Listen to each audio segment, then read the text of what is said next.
I would like to call the meeting to order and welcome everyone in attendance. The committee has under consideration estimates of the Ministry of Public Safety and Emergency Services for the fiscal year ending March 31st, 2024. I'd ask that we go around the table and have members introduce themselves for the record. Minister, please introduce the officials who are joining you at the table. My name is Jackie Lovely, and I'm the MLA for the Camrose constituency and chair of this committee. We'll start beginning to my right. David Shepherd, MLA for Edmonton City Centre. Tanny Al, Fort McMurray Wood Buffalo. Tanya Fur, Calgary Pigam. Muhammad Yassin, MLA Calgary North. Good evening, MLA Mark Smith, Green Valley, Devon. Martin Long, the MLA for West Yellowhead. Good evening, Jackie Armstrong Hominick, MLA for Fort Saskatchewan, Vegreville. Thank you. I'm Mike Ellis. I am MLA for Calgary West and Minister of Public Safety and Emergency Services. I have with me today my Deputy Minister, Rayanne Lajeunesse. I have Mr. Brad Smith, who's Assistant Deputy Minister of Financial Services and CFO. I also have Mr. Marlon DeGrand, Assistant Deputy Minister of Public Security, and Mr. Alex Thompson, Executive Director of Community Justice and Integrated Services with me here today. Also in the gallery, I will also have Mr. Stephen Lacroix, the Assistant Deputy Minister, Alberta Emergency Management Agency. I have Ms. Elizabeth McAvey, the Assistant Deputy Minister of Strategy, Support, and Integrated Initiatives, and Mr. Brad Wells, Executive Director of Financial Services. Thank you, Chair. Good evening, Joe Ceci, MLA for Calgary Buffalo. Irfan Sabir, MLA for Calgary Buller McCall. And I'm also joined by our caucus staff, Paul Comer. Thank you. And joining us remotely, we have Mr. Gottfried. Mr. Gottfried, please introduce yourself. Richard Gottfried, MLA, Calgary Fish Creek. I'd like to note the following substitutions for the record. Mr. Shepherd will be substituting as Deputy Chair for the Honourable Ms. Sigurdsson. A few housekeeping items to address before we turn to the business at hand. Please note that the microphones are operated by Hansard staff. Committee proceedings are live streamed on the internet and broadcast on Alberta Assembly TV. The audio and visual stream and transcripts of meetings can be accessed via Legislative Assembly website. Members participating remotely are encouraged to turn on your camera while speaking and mute your microphone when not speaking. Remote participants who wish to be placed on a speakers list are asked to email or message to the committee clerk, and members in the room should signal to the chair. Please set your cell phones and other devices to silent for the duration of the meeting. Regarding speaking rotation and time limits, honourable members, the standing order set out in the process for consideration of the main estimates. A total of 3 hours has been scheduled for consideration of the estimates for the Ministry of Public Safety and Emergency Services. Standing Order 59.016 establishes the speaking rotation and speaking times. In brief, the Minister or member of Executive Council acting on the Minister's behalf will have 10 minutes to address the committee. At the conclusion of the Minister's comments, a 60-minute speaking block for the official opposition begins, followed by a 20-minute speaking block for independent members, if any, and then 20-minute speaking block for the government caucus. Individuals may only speak for up to 10 minutes at a time, but speaking times may be combined between the member and the minister. After the speaking times will follow the same rotation of the official opposition, independent members, and the government caucus. The member and the minister may each speak for a maximum of 5 minutes, or these times may be combined, making it a 10-minute block. If members have any questions regarding speaking times or rotation, please send an email or a message to the committee clerk about the process. With the concurrence of the committee, I will call a 5-minute break near the midpoint of the meeting. However, the 3-hour clock will continue to run. Does anyone oppose having a break?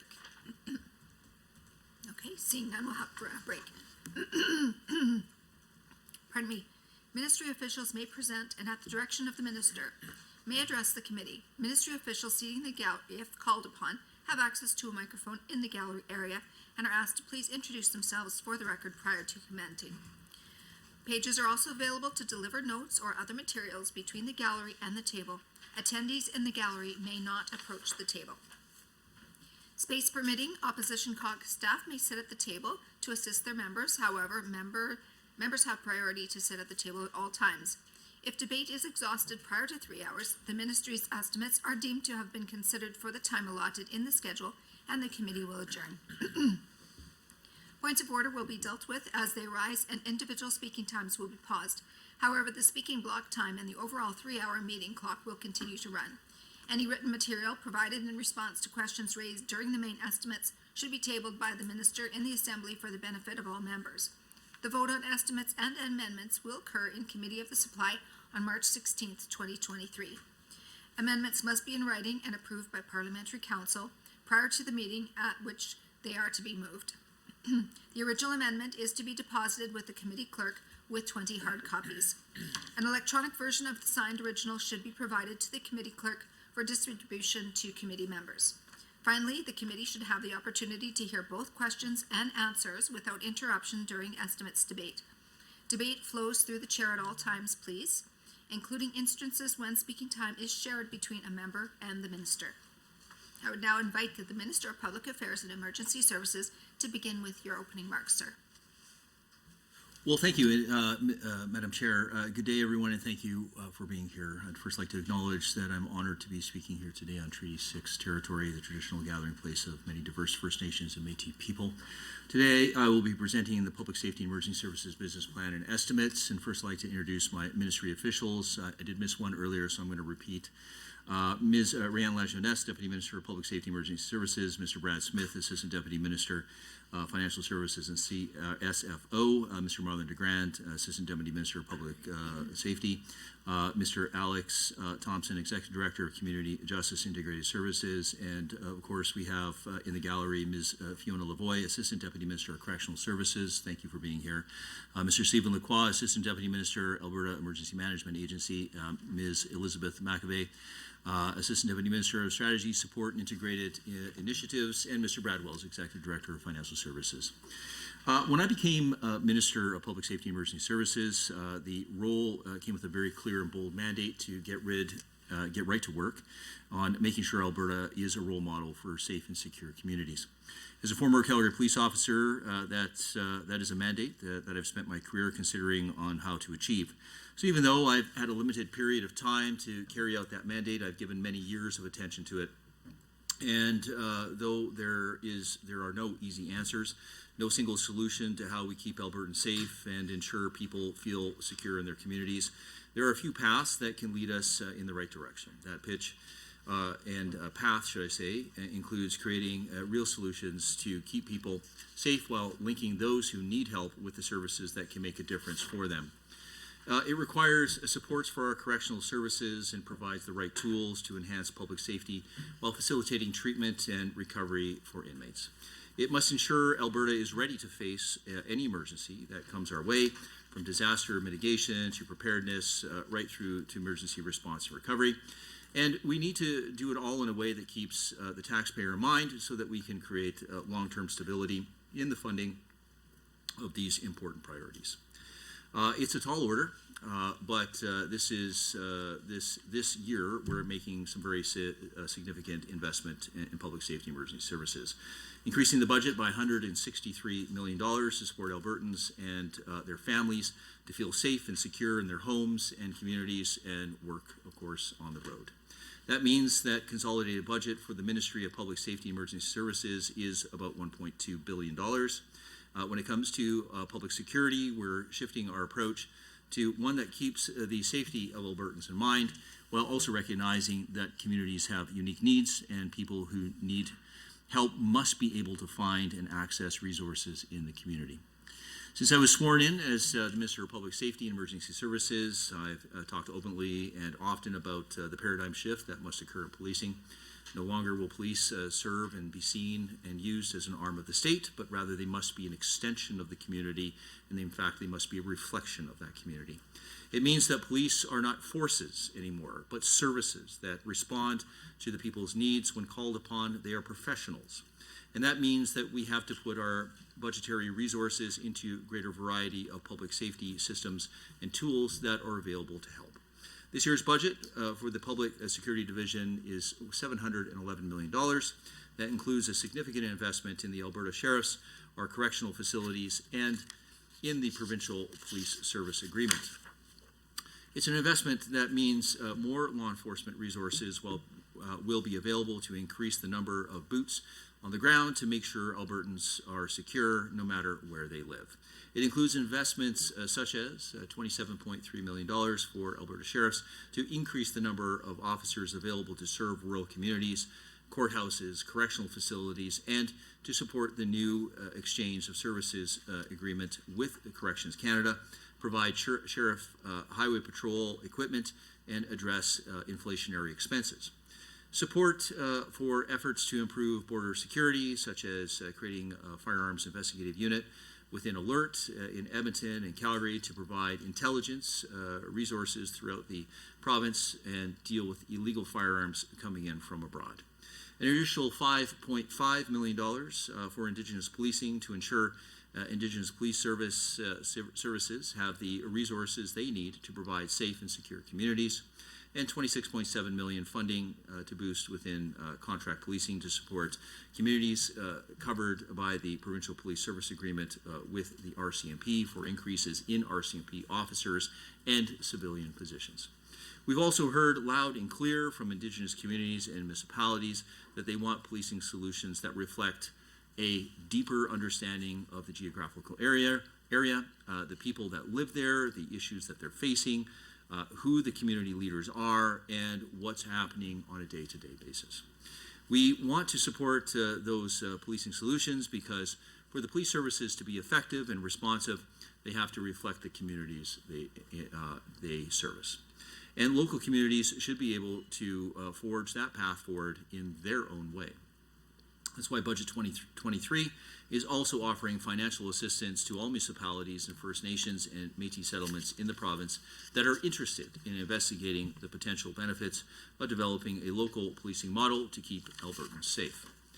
When people do find themselves in contact with the correctional system, it's important that we support that system in ways that promote public safety while also reducing recidivism throughout supports to offenders. Alberta's hardworking correctional staff are on the front line each and every single day for the safety and security of Albertans and for those they oversee. And we want to support them in that. Budget 2023 adds $51.7 million for Correctional Services Division for a total operating budget of $341 million this year. That includes additional resources for our correctional facilities and the staff operating them to make sure that they have the resources they need to serve Albertans effectively. We're also using additional funding to increase staff in the Custody Operations Branch, Community Corrections, the Training Academy, and the Youth Correctional Programs. While there are some public safety challenges we can predict, it's not as easy to predict the ways we will be tested, of course, by Mother Nature. Floods, wildfires, tornadoes, and other emergencies can strike at any time. I recently toured the new Provincial Emergency Coordination Center during the first in-person emergency exercise since before COVID, and I was impressed by the complexity of the work and the dedication of the staff that were there. People typically don't realize how much they need emergency services until, unfortunately, there is an emergency. As a government, we recognize how vital those services are, and we're making sure that we support that the work to prepare Alberta as best as we can for any emergency. In Budget 2023, the Alberta Emergency Management Agency will receive an additional $3 million in funding. This additional funding will provide the staff needed to sustain 24/7 access to provincial emergency management support. It will also deliver evidence-based informed emergency management training, the preparation and implementation of emergency and business continuity plans, training and program supports for emergency social service planning and processes, and incident management support during response to widespread emergencies and disasters. Ultimately, it's an investment in making sure that we can support Alberta's municipalities, Métis settlements, and First Nations when emergency events occur in their communities. In conclusion, Budget 2023 creates a path forward for the new ministry created with a strong focus on making sure Albertans can feel safe and supported in their communities, no matter where they face as they go about their daily lives. Though we will continue to support all those things that are working well, we also recognize that we can't always meet new public safety challenges with old and sometimes ineffective strategies. There comes a time when you have to step out and step up and support new ways of doing things. As part of that, letting communities lead the way towards their own solutions while remaining a strong partner in helping them meet their solutions. It's about making sure our police and other public safety partners are a safe community presence to deter crime and to help link people in trouble to the services that they need. It's about supporting our correctional centers so that we can ensure security and reduce recidivism by helping inmates get the help that they need to move their lives forward. And it's about making sure individuals and communities are prepared in the face of a disaster. We're prepared to move forward in a new direction for public safety and emergency services, and Budget 2023 will help us get there. So I'd like to thank you very much. I'd like to thank the committee for having me here today and all of the staff in the department here as well. And with that, Madam Chair, I will cede the floor back to you. Thank you. Thank you so much, Minister. For the hour that follows, members of the official opposition and the Minister may speak. Honourable members, you will be able to see the timer for the speaking block, both in the committee room and on Microsoft Teams. Members, would you like to combine your time with the Ministers? Sure. Minister? We'll do block time if you don't mind, please. Okay, we'll go with block time. Please proceed. And thank you, Chair. It's my pleasure to be here and to discuss the Public Safety and Emergency Services estimate. And I'm a bit disappointed that back and forth would have been facilitated better dialogue, but that's Minister's call. Anyway, thank you, Minister, for being here, and thank you to all your staff for being here and for the work you do to keep our communities safe. As you indicated on page 104 of your business plan, 2023-26, and I quote, Ministry's business plan should be considered in conjunction with all budget documents, including the fiscal plan, government strategic plan, and estimates, which work together to provide a complete overview of government's commitment to responsible fiscal management. I will be asking questions relating to all these documents and about some of the recent developments relating to your ministry. So first set of questions is about business plan 2023-26. On page 103 of the business plan, it states, and I quote, working alongside partners in law enforcement, justice, health, and social services, the ministry supports a fair and accessible criminal justice system that supports the unique need of Albertan while upholding the rule of law. First question I have is, would you agree that a fair and accessible justice system that supports the unique need of Albertans while upholding the rule of law is one that is free from political interference? Yes or no? Second question, last year it was discovered that former Justice Minister Casey Meadow called the Edmonton police chief about his distracted driving ticket. An investigation was then conducted by former Justice Adele Kent. The investigation concluded that Minister Meadow attempted to interfere in the administration of justice system. This is an egregious act for a minister, especially for a justice minister. Do you think having the justice minister attempting to interfere like this achieves the goal of a fair and accessible criminal justice system that supports the unique need of Albertans while upholding the rule of law? We have a point of order called. Please Don't proceed. have the, it's 20, is it 20? 23B, irrelevant to the talking about another minister is irrelevant to the actual line item that we should be talking about? All right, Chair, I think that it's not a point of order. Ministry's business plan highlights what they are doing to uphold the rule of law. And question is about rule of law and about something that happened within this government's tenure last year. So I'm just simply asking about that incident. And I still have more question about that, how it relates to rule of law. And I will be asking further questions about it. and to be honest, I can hear you now, but before, you're talking very low. I couldn't really hear what you're saying. So because I couldn't hear it, I would say that it's not a point of order. But member, if you could please speak into the microphone and Sure. Step it up a little bit in terms of volume, then we can all hear you. Is everybody else able to hear, Minister? Are you able to hear? Oh, okay. The question relating to the same is that what safeguards, if any, are in place to make sure no minister in future ever reaches out to police chiefs for any personal matters, such as over a traffic ticket. Third question, a little bit different. In December, Premier admitted twice to have talked to Crown prosecutors about specific cases. I understand Crown Prosecution Service is under justice, but then in January, Premier admitted that she had spoken to the accused in one of the cases before the court, I believe. So would you consider the Premier speaking to accused in court cases? Is that a hallmark of a fair and accessible criminal justice system? We've had a point of order. Yeah, I would speak to 23B, speaks to matters other than the question under discussion. It would help, if nothing else, if the honorable member would at least read through or give us an item, line item, or point to the page number and the sentences that he's speaking to when he brings up a question like that. Because as far as I can see, he's already suggested that this is an issue for justice, not an issue for the minister here, and that we should maybe try and keep this focused so that it's in the minister's purview. Thank you. Member?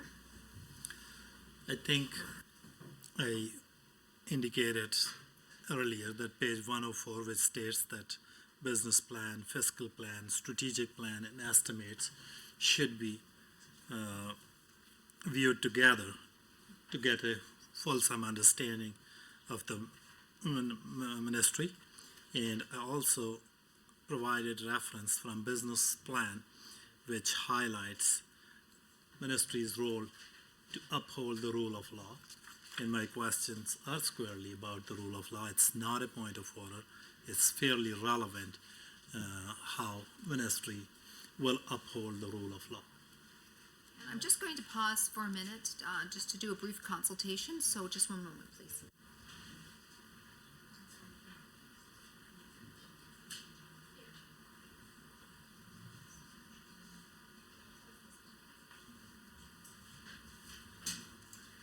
All right, so you wanted to say something else, member?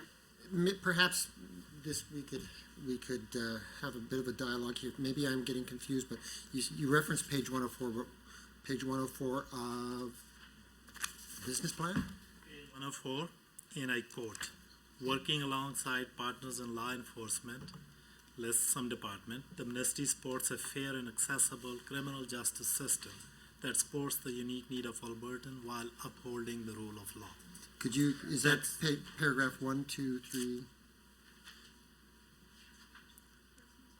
I think page 104, if you have read it before. Which paragraph was it? Paragraph?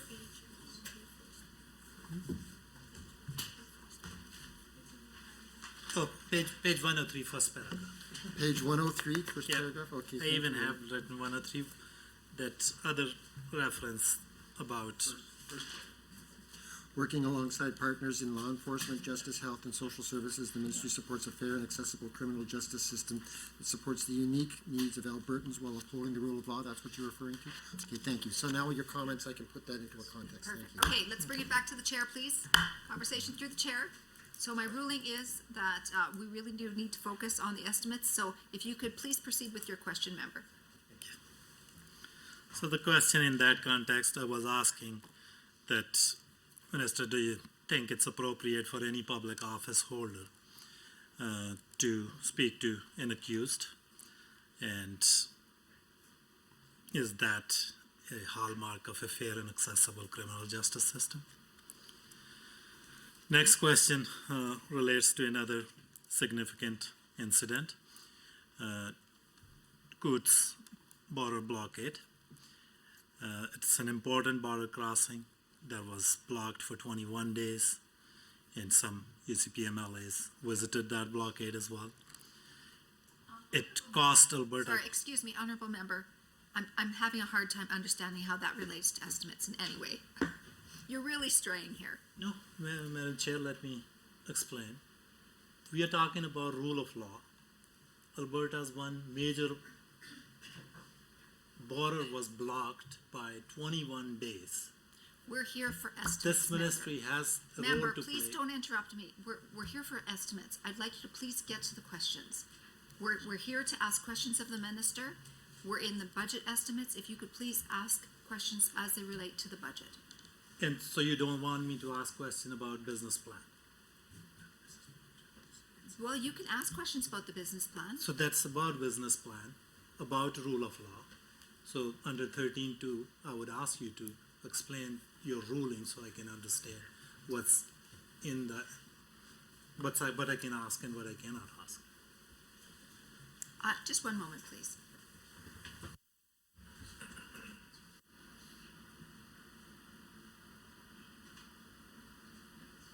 So it's fine for you to create a context, but you really do need to move on to the matter, the question at hand. So if you could please just get to the question. Thank you. And my question is squarely about upholding the rule of law and the role that ministry plays in it. So that border was blocked.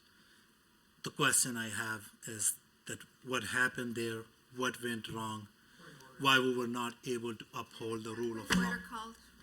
Honorable member. Thank you, Madam Chair. I speak to point of order 23B, speaks to matters other than the question under discussion.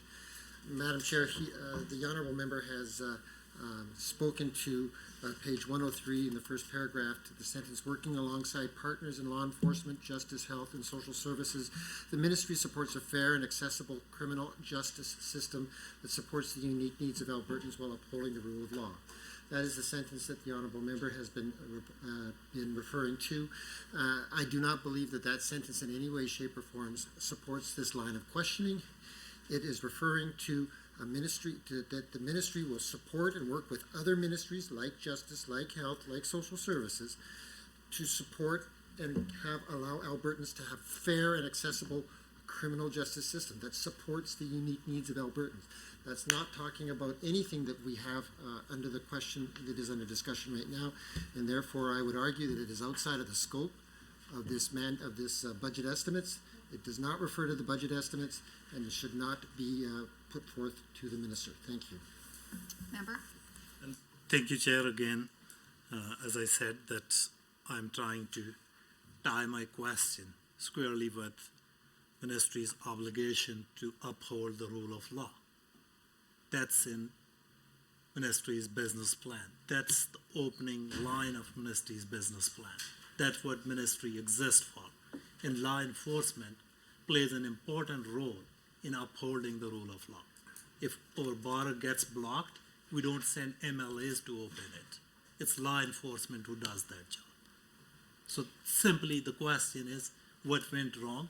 And my next question was going to be, what steps ministry is taking to make sure that similar incidents don't happen again? All right. Well, I do find this to be a point of order. The member opposite is falsely implying that the government ministry official has ulterior motives. So if you could please get to your Chair, question. under 13.2. Honorable member, please. Honorable member, please. Please let us be respectful of one another. Please be respectful of the chair. And please don't cut me off when I'm speaking. We'll have a nice dialogue back and forth. I'm happy to listen to you, but at the same time, my expectation is that you'll be happy to listen to me. So please don't talk over me. It's disrespectful. So that is my ruling. If you could please move on and get to your question. Under standing orders, I do have a right to ask you to explain the ruling under section 13. I did not imply any ulterior motive, so I am asking simply for explanation, and I am well within the standing orders to ask you to explain it. I find it's under 23I. 23I. So please, if you would kindly just move on to your questions for the minister. I'm still under section 13, asking for explanation of a ruling. Question was of relevance, and you ruled that somehow Member, we are here for budget estimates. So my expectation is that you're going to ask questions as it relates to the budget estimates, and you're not doing that. You're making accusations. We're here for budget estimates. If you would just please ask questions, then we can move on. I want to hear what your questions are so the minister can answer them. Chair, again, under 13.2, you are now straight up telling me that I'm making accusations. Can you explain under 13.2, where did I make accusations? You made accusations in this room. That's where you made them. Any example? Where did? What you just said, I mean, do we need to get Hansard back so I can repeat it? Yes, I made my ruling, we're moving on.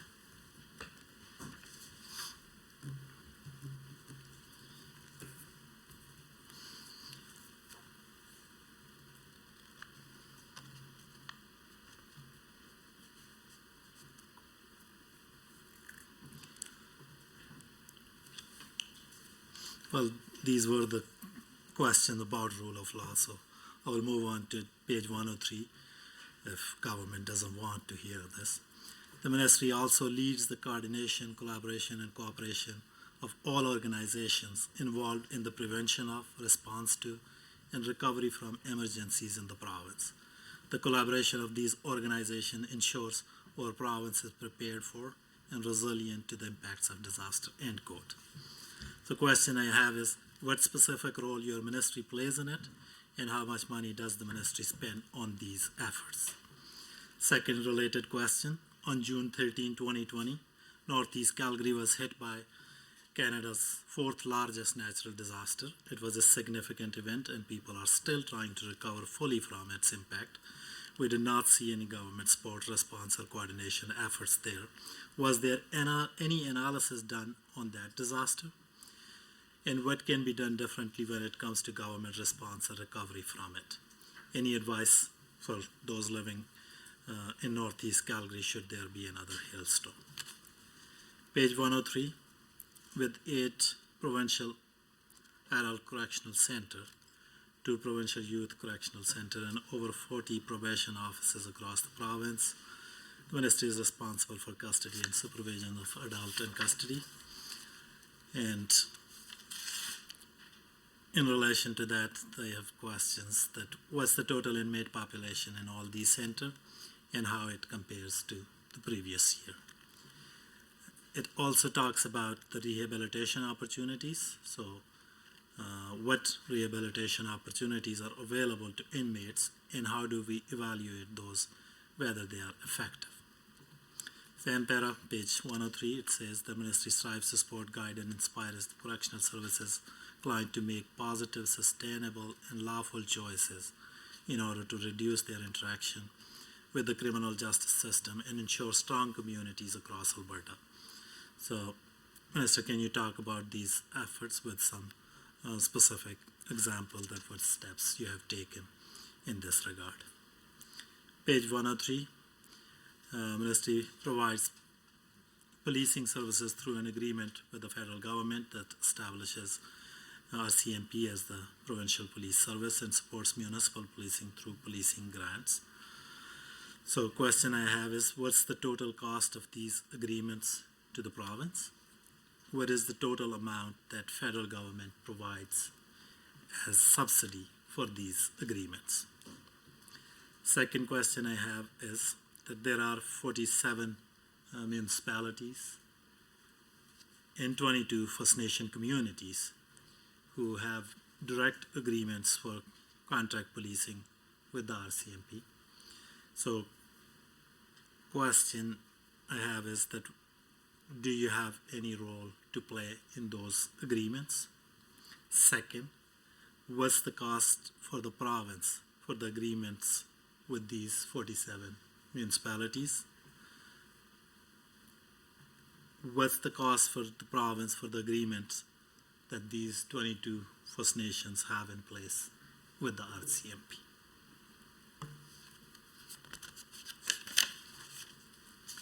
Page 103, the ministry supports specialized policing programs as well as grant funding for crime prevention and restorative justice programs, end quote. Minister, can you talk about these programs and cost associated with each of those programs? Page 103, it talks about the delivery of program and services to support victims of crime including those affected by domestic violence, human trafficking. And it also says that ministry is working to implement new service delivery model to ensure victim services are consistent and accessible across the province. And let me provide a little bit context. The government introduced Victims of Crime Amendment Act in 2020, which allowed the government to use the fund on things other than supporting victim of crimes directly. These changes have resulted in less services while government is still trying to figure out their new model. And certainly these changes have real consequences for the victims of crimes and survivors of those crimes, organizations supporting victims, police-based victim services are all against these changes. So question I have is, what will it take for the government to listen to them? Page 103, Alberta is committed to issuing emergency alert that provide critical information about emerging situations, immediate disaster. Thank you, honourable member, and now we'll go over to the minister. Well, wonderful. Thank you very much, Madam Chair. I guess, first of all, I'd like to start going back to the honourable member's first comments. Yeah, I mean, he was noting the business plan here. So public safety emergency services is keeping Alberta communities safe and secure, working alongside partners in law enforcement, justice, health, and social services. The ministry supports a fair and accessible criminal justice system that supports the unique needs of Albertans while upholding the rule of law. So really, Madam Chair, this is really about the recovery-oriented system of care. Now, we can substitute the word recovery for holistic or human or wellness, but really it is about a system of care that involves all ministries, Madam Chair, okay? So what we're talking about here is the law enforcement community, whether some people like it or not, the law enforcement community has to be at the pointy end of the stick. They're the ones that are not to be cast aside, and this is the paradigm shift that we're trying to do here in Alberta when it comes to policing. As I said in my opening remarks, that the police will be no longer seen as an arm of the state. They will be seen as an extension of the community. They will be seen as a reflection of that community. So when they go and talk to people, they go to talk to people, and people will receive them with a thank you because they're there to help them. They should never be engaging with the community out of fear, right? So this is part of that shift when we're talking about policing. But it's not just necessarily about this ministry. Under previous governments, over the course of time, quite frankly, you would see a lot of silos. These silos did not include social services and health and justice. And my experience will tell me, and I would argue a lot of other people's experience would tell them, is that a lot of the primary motivating factors for people that engage with law enforcement or that are in the justice system unfortunately have drugs or alcohol as a contributing factor. So understanding that drugs is a neurobiological illness is to understand that people need help with that illness. Now, that doesn't exonerate a person from, unfortunately, any criminal act that they may or may not have committed. But it's also to understand that when that person is in the throes of their addiction, when that person has been engaged with the justice system, and we take the scenario where nobody has actually committed a crime, those law enforcement officers are there to provide guidance and support to help that person into a form of treatment or detox, or maybe just a safe place to be for the night. Now, when it comes to those that are involved in the justice system, yes, they may have to answer for the criminal acts for which they may or may not be charged with. But that being said, that is not the end of their journey. And that is why in our justice system, and specifically I'm going to get ahead on one of the questions that the honourable member asked, which has to do with our corrections facilities. So we're putting in therapeutic living areas within our justice system. So what does that mean? When somebody has an addiction, which is that neurobiological illness, that person will be able to get help. So it's not about just sitting there doing their time and then giving that person an LRT ticket at the end of their sentence where the pattern of abuse goes over and over again. and the recidivism continues. It's about ensuring that that individual, when they leave a correctional facility, is in a better place from which they started. So what else did we include in that? We included that the virtual opioid dependency program in those correctional facilities and actually in the jails within Alberta, in the RCMP detachments, also the larger municipalities as well. So what does that mean? Before anybody even has their handcuffs taken off, Madam Chair, I can tell you that a question would be asked of them as, do you have an opioid dependency problem? And if you do, before the handcuffs are taken off, that person is already on a journey to talk to a doctor in order to get a prescription and get them on evidence-based medication. I can tell you who does appreciate this, and that's the defense attorneys. And the defense attorneys appreciate that because when that individual is showing the willingness to get help for the illness that they have within that justice system, that is a contributing factor that would lead to them possibly being released on a form of bail, for instance. So these are all good things, and that really is what that first statement is about.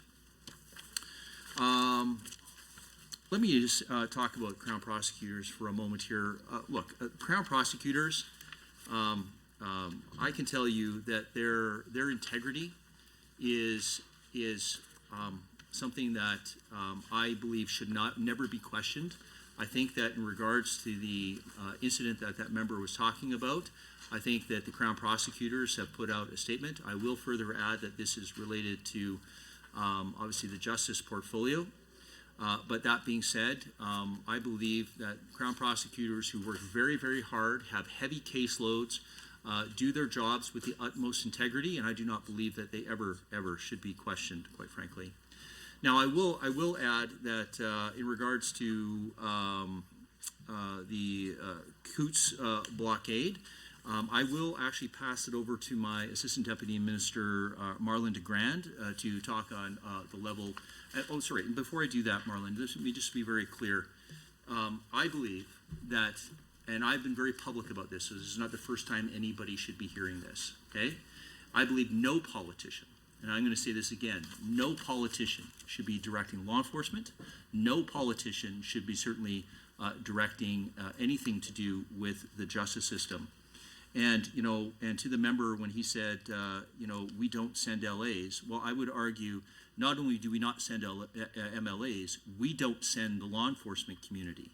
That is a job. The law enforcement community is independent. If they believe that there is a threat, then they will do their job, and I believe that they will show the integrity to do their job of the absolute utmost, with the utmost integrity.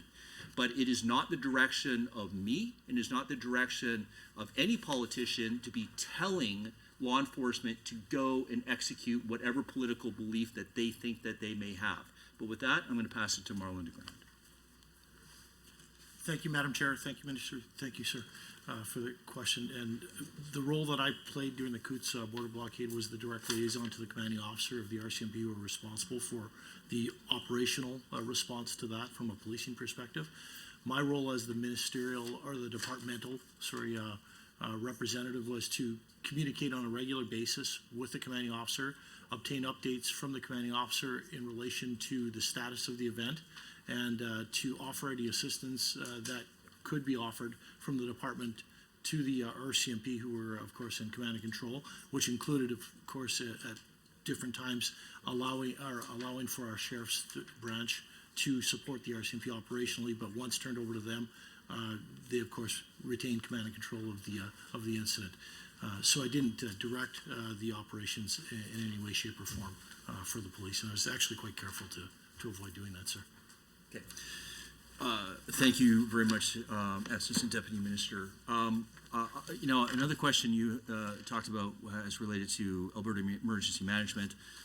Let me just say, very impressed with what I saw. I think to just put a little bit of context, I think there's for years, quite frankly, even under your government, there was a bit of a belief that Alberta kind of comes in and takes command and control of a specific incident. That's actually not the case. The municipality is actually the one that is in charge, and that the Alberta Emergency Management actually provides support to those municipalities when they are in a form of a disaster. And before I ask my Assistant Deputy Minister to talk a little bit more broadly about that, and also to talk to you about Northeast Calgary, because I know that's something that is near and dear, not to your heart, but also MLAs within the UCP as well. And I'm sure he's happy to talk to you about that. I think you asked a question regarding last year, 2,917 adults were in custody. I think with that, I'm going to pause on that one. I'm going to ask Stephen Lacroix, if you could just, go to the mic there. So obviously, Stephen Lacroix is the head of Alberta Emergency Management Agency and can provide some context. Thank you, sir. Thank you, Madam Chair, Minister, Honorable Member. So to talk quickly about how we expend the funds in the estimates, I can break it maybe in three main buckets. You will notice that there's 77 million in there. Of that, 43 million is essentially a grant that goes back to the 911 call centers. So I don't really see that money. It comes in, goes 100% of it goes out. There's left about $33 million is how we develop and deliver our program. So as Minister Ellis mentioned, Thank you so much. We'll go back to the member. And thank you, Chair, and thank you, Minister, for touching on those questions which I was not even led to ask. So page 103, it says that talks about emergency alerts, about emerging situation, and recommended precautions. So a couple of weeks ago, the government tested this emergency alert, and many Albertans, including myself, and I hope Minister as well, we all got multiple alerts instead of one. I know it was a test alert, but what assurance can you provide to Albertans that this alert will function properly in the time of need, and what steps you have taken since then to correct that, and is there any test alert planned to test it again to see if it works properly, because it certainly plays an important role and can help save lives and protect Albertans in case of emergencies.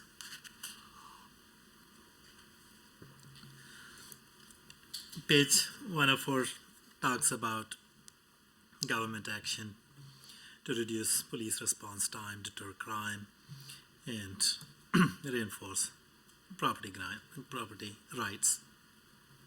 So it also talks about that how government is giving Alberta sheriffs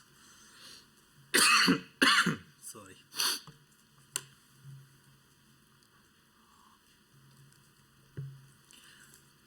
It talks about how government is granting Alberta sheriffs the authority to investigate a wider range of offences. So can you please share what investigations will now be handled by the sheriffs? What are those wider range of offences? And will they be getting additional training? And what's the cost of that training? How long that training will be for? And who did you consult with on this change? Was RCMP, municipalities, First Nations consulted on this? Page 104, and I quote, "A review of police service delivery in the province, including further examination of an Alberta police force, will help identify opportunities to increase frontline personnel and better address the root causes of crime." I have 2 or 3 questions about it. And I think you made comment about increasing the RCMP in civilian positions. So if you could provide details how many RCMP officers in civilian positions will be created. And second question I have is in relation to the examination of Alberta Provincial Police Force. Government commissioned a report, PricewaterhouseCoopers report, which Albertan paid $2 million for. And that report talks about the feasibility of the Alberta Provincial Police Force. It provides options, cost options, and according to that report, there will be $366 million in additional costs in terms of transition, and it gives two different scenarios ranging between $734 million to $754 million. Alberta municipalities, rural municipalities of Alberta, they have opposed this plan, government plan. So since it continues to be a priority and government is saying that they will further examine it, both these cost scenarios are way more than what Alberta is paying today. So what will it take for the government to listen and abandon this idea, because it's quite costly? If we are paying somewhere around $340 to $350 million in contract policing right now, that will cost us $734 to $758 million, excluding $366 million in transition costs.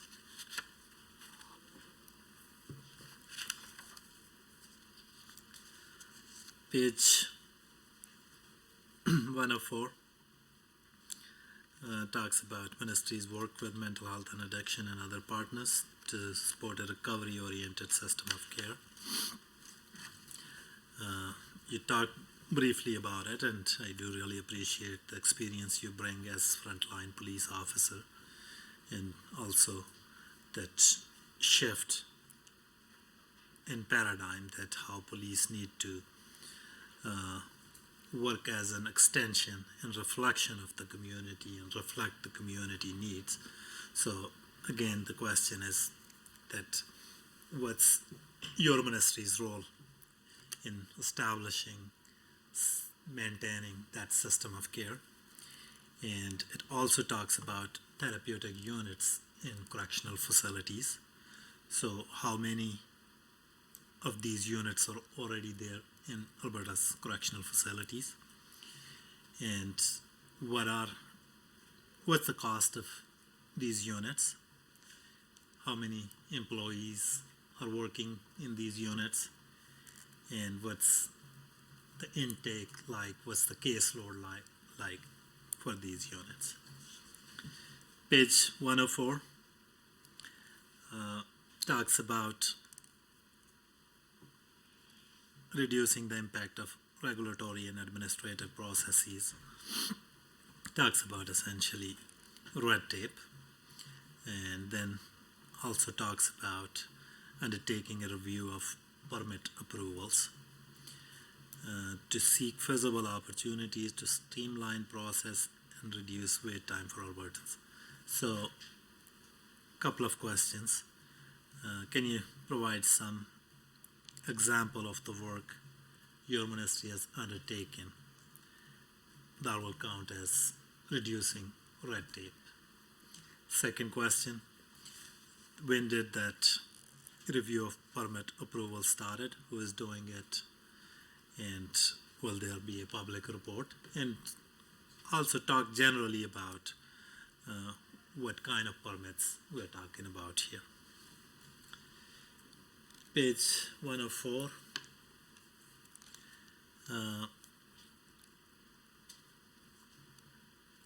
Again talks about reducing unnecessary government oversight and to attract investments and grow Alberta business. So can you provide some examples of steps you have taken that will reduce unnecessary government oversight in order to improve access to government services, attract investment, and grow Alberta businesses? Page 105 of the business plan, key objective 1. It talks about working with municipalities, police service, community-based organization, and others to improve alignment of mental health and addiction crisis. So, last 2 years have been the worst when it comes to overdose deaths. What specific role your ministry is playing to address that crisis? Another question relating to this is that it also talk about working with community-based organizations. So what is the government plan to support curbing prolific offending? Will the focus in funding be for enforcement only, or will there be opportunity to fund program and services in conjunction with law enforcement? And how many of such programs have been funded so far? I have 21 seconds now, 18, 16, won't be able to finish another question. So I will cede that time and I will ask my next question in the next set of the time block that I will have. Thank you, member. Over to the minister. So thank you very much, and I guess to the honorable member, everyone in the room, and of course everybody who's watching us today. First of all, regarding the emergency alerts, yes, I was disrupted as well as everyone in the room.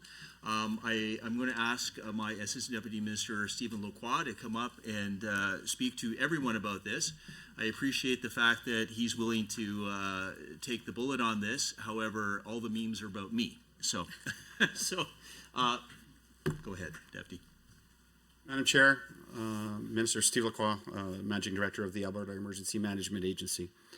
So the member's questions were twofold. So I guess I'll take you back from the beginning. It's a bit of a long story, and I'll try to not be too technical. So we embarked on a process by which we would transition to the national alerting system. Months of meetings with a number of stakeholders, both at the federal level. This is overseen by the CRTC and Public Safety Canada. There's a national vendor, Pilmorix, or the Weather Network. And those meetings took place. And when we transitioned on March the 1st at 13:55 to be exact, you will all remember 7 alerts, and actually there was 9 because there was another 2 that were cancellations. So the cause was identified within 6 minutes, actually, very, very quickly. Actually there was a lot of learning in a very short period of time on that day. But the cause was one of the vendors had left some old code within the system, and it created a loop.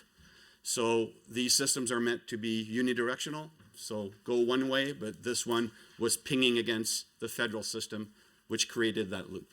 So we initially thought it was the federal vendor, actually, that was creating the problem. It was another vendor, and neither here nor there. It was identified very quickly, and the code was deleted. And to answer your questions, Amanda, via Madam Chair, the next alert testing would be scheduled for November. What assurances do we have that this will not happen again? So, of course, we did not leave it there. We did a detailed investigation as to what went wrong, because something did go wrong, but that's, again, why we do those tests. And this report has been produced. The CRTC, who oversees the federal program as an arm's length agency in collaboration with the Public Safety Canada, are looking at our data.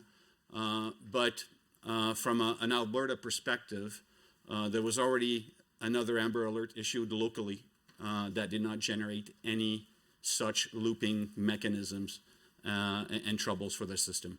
So the only thing I can say is I'm confident in the system and its ability to operate now.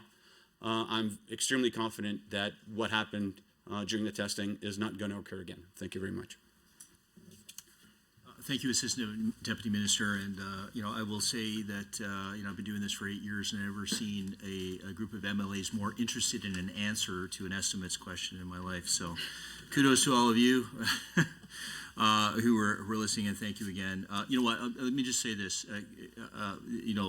Those are wonderful people, and not that your question is, but I just got to say this on record. Those are wonderful people that are working there. They are trying to protect Albertans. I think everybody here knows that. I know you know that, Honorable Member.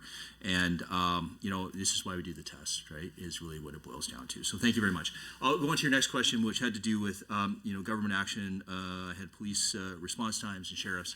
Yeah, look, I mean, I was there just as you were, Honorable Member, several years ago, even under the previous government, when we had, 2,000 rural Albertans on the doorsteps of the legislature because of the rural crime problem.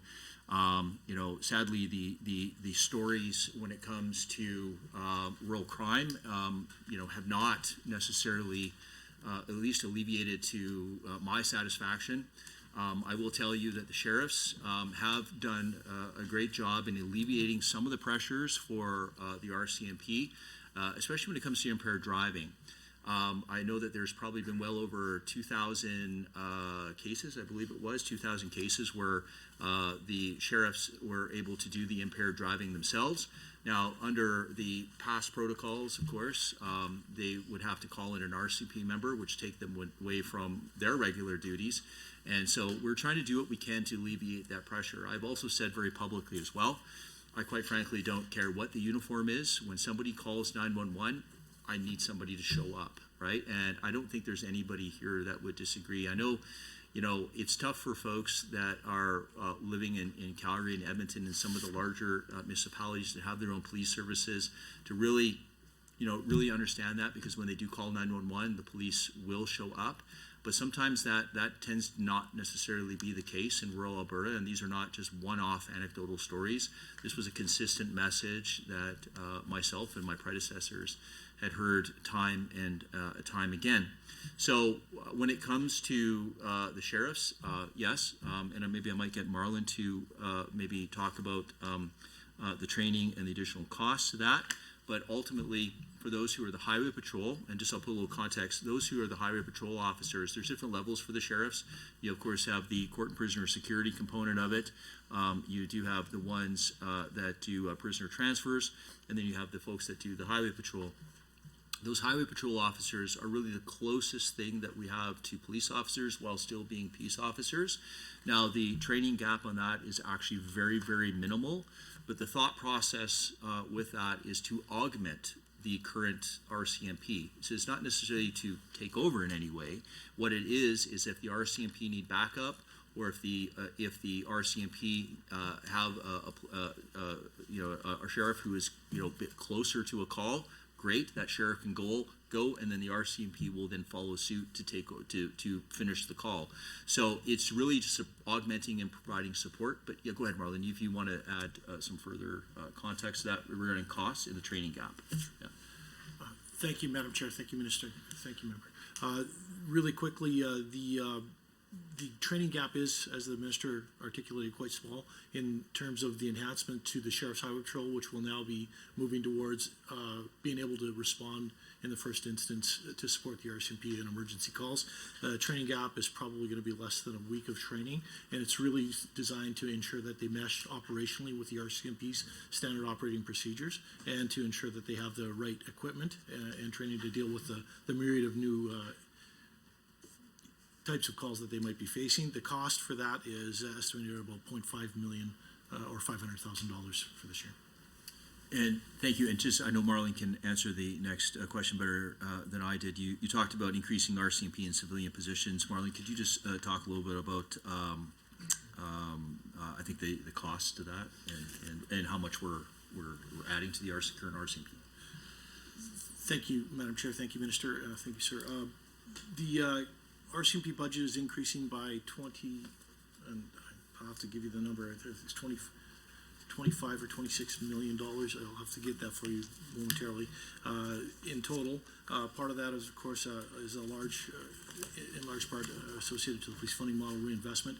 The RCMP have committed to creating up to 500 new positions underneath that, of which approximately 240 are designed to be civilian support positions in areas such as analysts, crime prevention specialists, callback units, operational support, data entry, et cetera.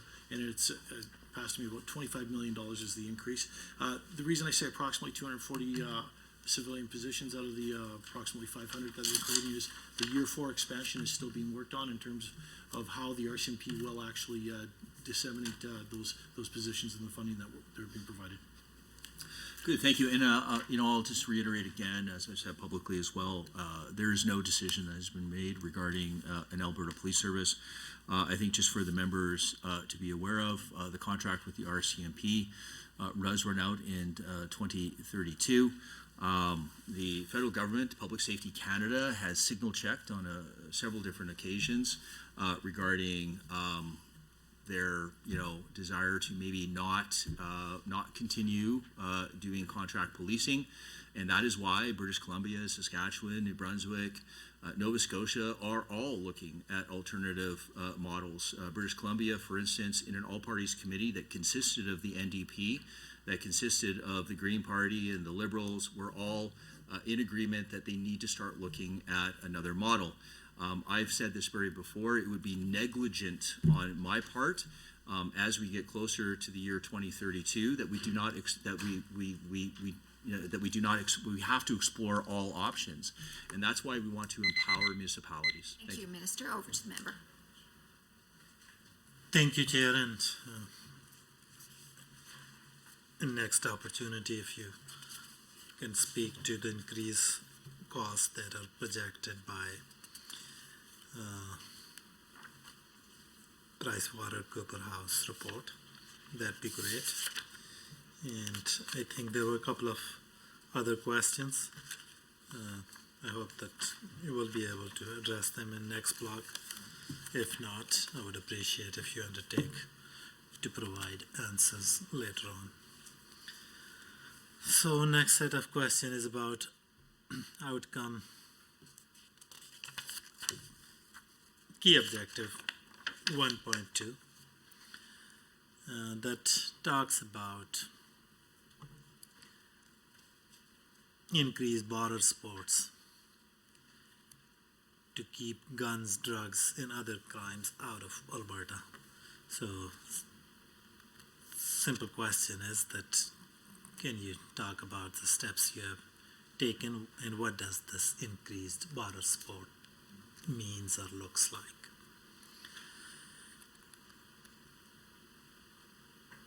Speaking of guns and gun violence, Calgary had seen 100 plus shootings last year involving guns, and roughly, I believe 38 to 40% of them were in the northeast quadrant of the city, area that I represent. So want to ask that what specific steps Ministry has taken or will be taking to address that spike in gun violence.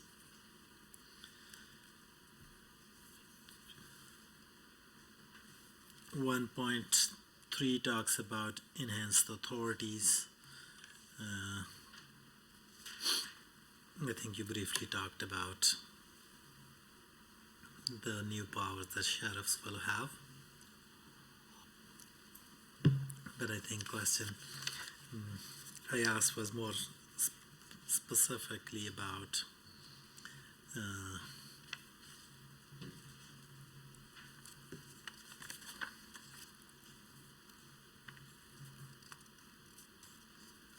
what other areas they will be assisting RCMP. Appreciate that highway patrol example, and in that one I guess training is minimal, but some other areas may need more training, so if you can touch on that briefly. 1.4 talks about accountability of law enforcement. an examination of a provincial police service and establishing an independent agency to resolve policing complaints. So 2 questions relating to that. Last sitting, I believe we passed that legislation to create independent oversight body. So question I have is, when will that body be fully operational? Any timeline? Have we hired the executive director, whatever the position name was that was listed in the legislation? And if not, when we expect to hire that person? And with respect to current agency, what's the backlog like, workload like in ACERT right now? 1.5, it talks about municipalities and indigenous communities exploring a different model of policing.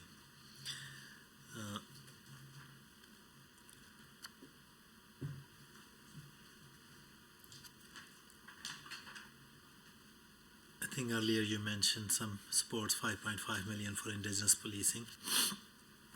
Have any indigenous communities signed up to avail that grant and explore their own police service?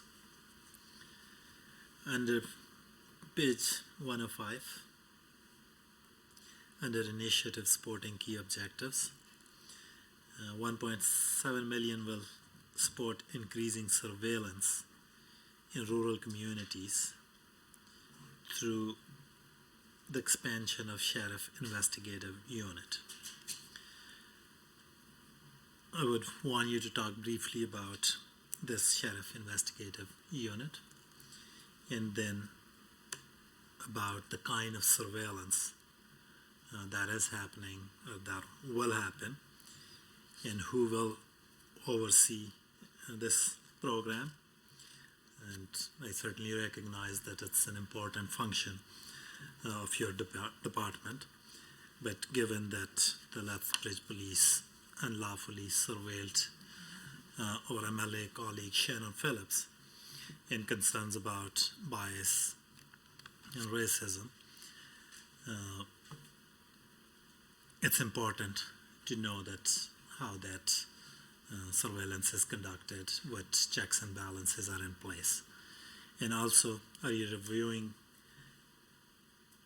education and training to ensure that Albertan can have the trust and confidence that no one will be surveilled unlawfully? Page 105, in 23-24, it says 2 million will establish a fugitive apprehension sheriff support team to locate and remand individual or threat to public safety. Can you talk about this program? Is it a new program? And is this program related to ensuring that the warrants are dealt with in a timely manner? Page 106, 1A performance indicator, violent and property crime rates per 100,000 population. Violent and property crime rates, they went up in rural Alberta in 2021. So when can we expect numbers for 2022? And what's the reason for that increase, and what's more specific steps you're taking to address it? You already mentioned that back in the day when we were in government, there were people on legislature's doorstep, but since then, violent and property crime rates unfortunately have gone up under the watch of this government. Your first outcome mentions that you're focused on hate-motivated crime work. So I have 2-3 questions relating to that. Can you please confirm that you're overseeing the Hate Crime Coordination Unit? whether you are overseeing the hate crime coordination unit. What is the budget for it? What does the department structure look like? And second question relating to that is that September last year, that government announced funding for 2 hate crime studies, 2 Alberta hate crimes, and Organization for Prevention of Violence. Can you tell us about the progress on those studies? What is the status? Will you be sharing them with public? If so, when? And concern here is that despite these unit, the violence continues to increase, and that's a huge concern for racialized communities. In fact, last week, leaders from Muslim community were here at the legislature who met both UCP MLAs and opposition caucus, and that's one of their concerns. They want targeted efforts to address hate crimes and Islamophobia. I think I will ask my next set of questions in the next block of the time and cede time to you.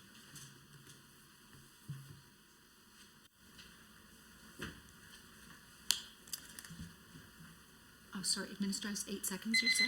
Minister has no time. Does he not? Is that the end of the segment? We go to the government caucus side.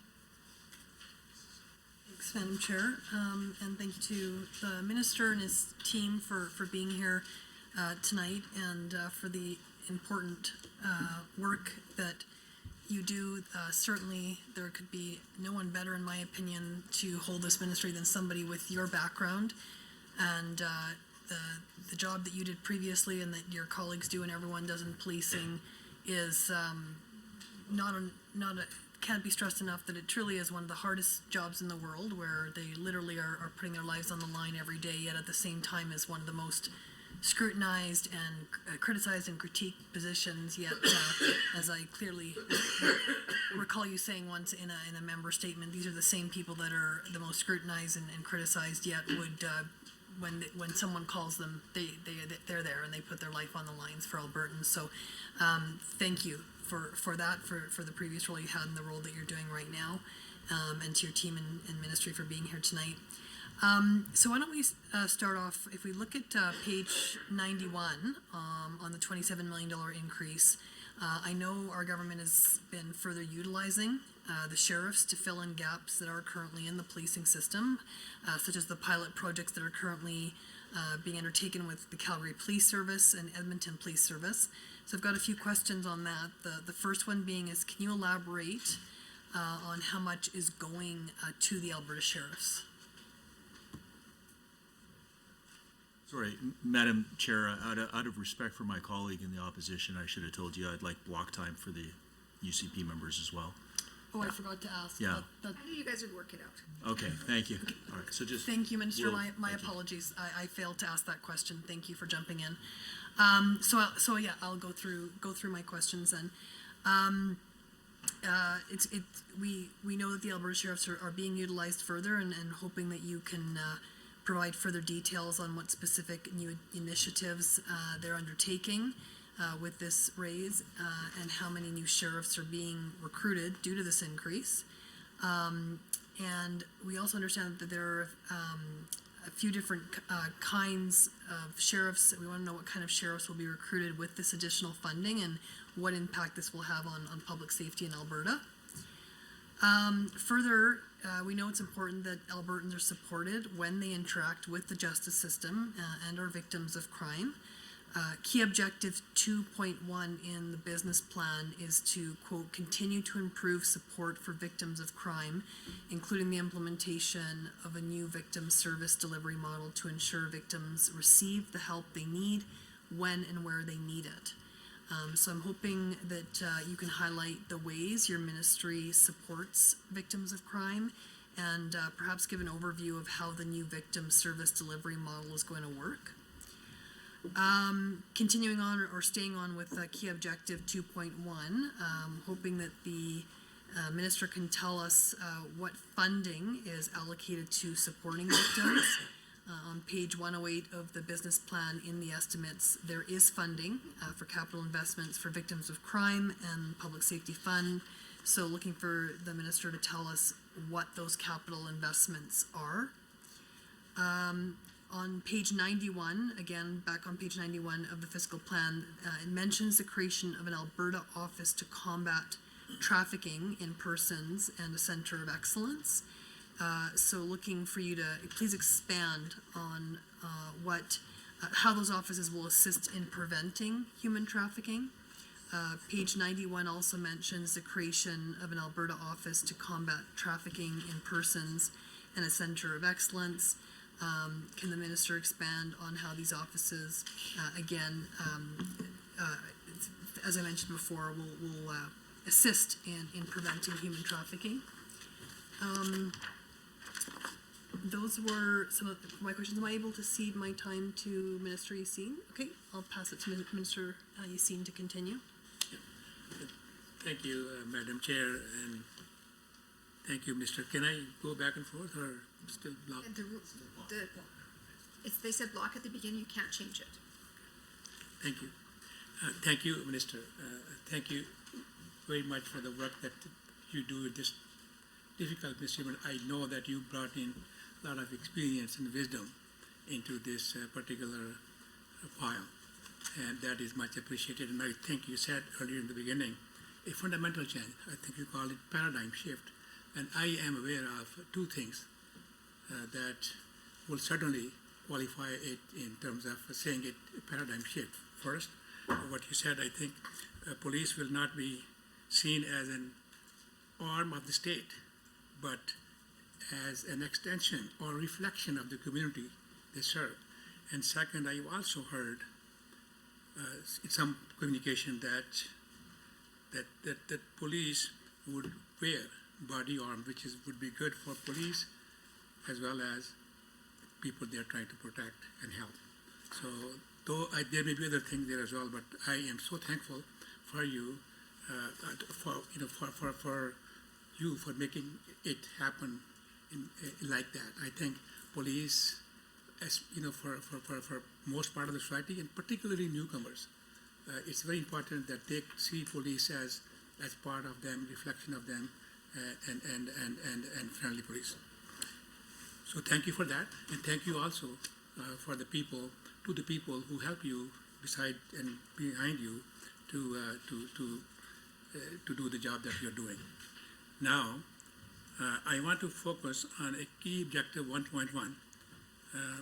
Ensuring recovery is a central component of effective community policing and corrections, especially when we are when we're talking about the issues like mental health and addictions as some of the causes of social disorder. So in that context, can you please elaborate or provide us with few examples of how this new recovery-oriented system of care will be incorporated into police response as well? What has the response been to Alberta investing in more in mental health and addiction support in order to address some of the challenges with social disorder? And I will move on to further in the same line. Thank you for after you have, I'm pretty sure you will get an answer on that. I am pleased to see that you would also tell me how much funding has been allocated to some of these initiatives.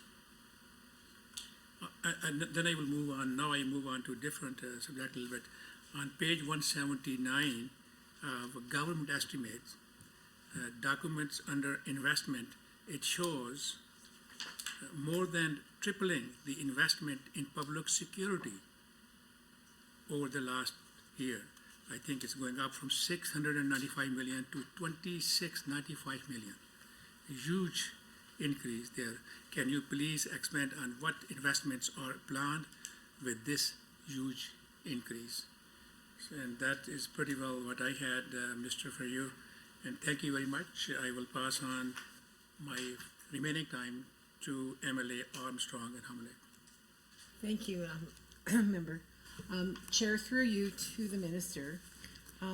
The fiscal plan lays out the $709 million will be going to public security to fund contract policing and a few other essential aspects for public safety. Can you please elaborate on just how much is going to contract policing in Alberta? And also, Minister, thank you for all that you do. You do a really good job, and I know your previous experience as a police officer. We're very lucky to have you in this position. Do we know how the additional investment in increasing public safety, by that, how many RCMP officers can be hired? And also on page 105 of the business plan, the first initiative supporting the key objectives states that up to $53.2 million will be dedicated primarily through Alberta Law Enforcement Response Teams, or ALERT, to deal with and investigate organized crime, child pornography, gun violence, drug, and something very dear to myself, human trafficking, domestic violence, and prolific offenders. Minister, I'm not sure on how many Albertans know about ALERT, but could you talk a little bit about how ALERT functions and how it keeps Albertans safe? And also, what does that $53.2 million go towards? Is it staffing? If so, how many staff?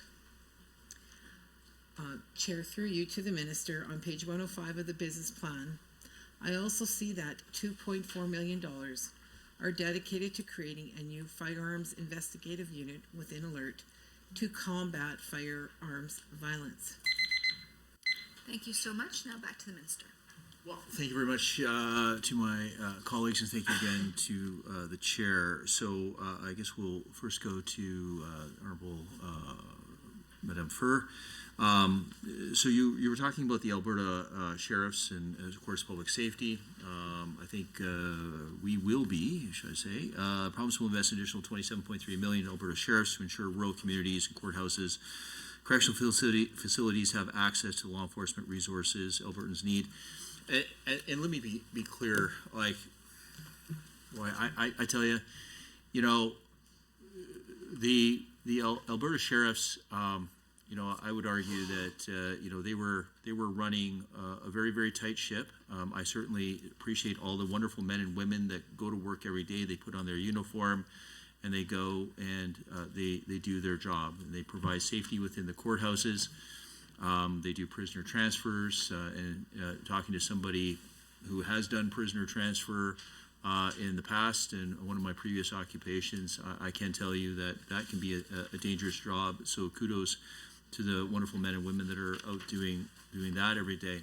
And also for the folks in the highway patrol, you know, a lot of people don't realize this, but in highway patrol, doing a traffic stop, and it can actually be one of the most dangerous jobs that you do, because it's known as an unknown threat, an unknown risk. You don't know who you're going to be stopping. Sure, in the vast majority of cases, you're stopping a citizen that you know, may or may not be warranted of a ticket. The ticket is written, and then that really is the extent of the day. But I will say that, you know, if you've ever stopped somebody on Deerfoot Trail, if you ever stopped somebody on Highway number 2, I can tell you there's no more scary experience than have somebody whizzing by at you know, 100+ kilometers an hour. And when I was talking earlier about the unknown threat, you know, on those rare occasions, and unfortunately it has happened in this province, where you have dealt with somebody who is, we'll say less than desirable, who has ill intent. Unfortunately, officers have been hurt in the past. So that makes it one of the more dangerous jobs that there's out there. And we want to make sure those officers are equipped, okay? And that they have the proper equipment, whether it be the tools on the tool belt, whether it be the radios, whether it be the cars that they drive. And, you know, when I first took over the portfolio, and in speaking with my executive director of law enforcement, when speaking with the chief of the sheriffs, Farouk Sheikh, just a wonderful man. Let me just say this: we should be very honored to have him as the chief of the sheriffs. Let me be clear on this: the first Muslim chief in all of Canada, and I think that Alberta should be recognized for that hiring and the great work that wonderful officer does. And certainly have had plenty of conversations with him, and I can tell you there's no more compassionate man who believes in supporting his troops to make sure that they are equipped with the tools that they need to go out and do their job. And I have to say the kudos to the work that he does with all of his deputies to make sure that the Alberta Sheriffs can succeed in their role within Alberta. But that doesn't mean that there aren't risks involved. Let me add here, budget 2023 will add 245 additional FTE sheriff positions. Let me just say this: the sheriffs, they've had their challenges, like any other organization, and I would say with the leadership of Chief Sheikh.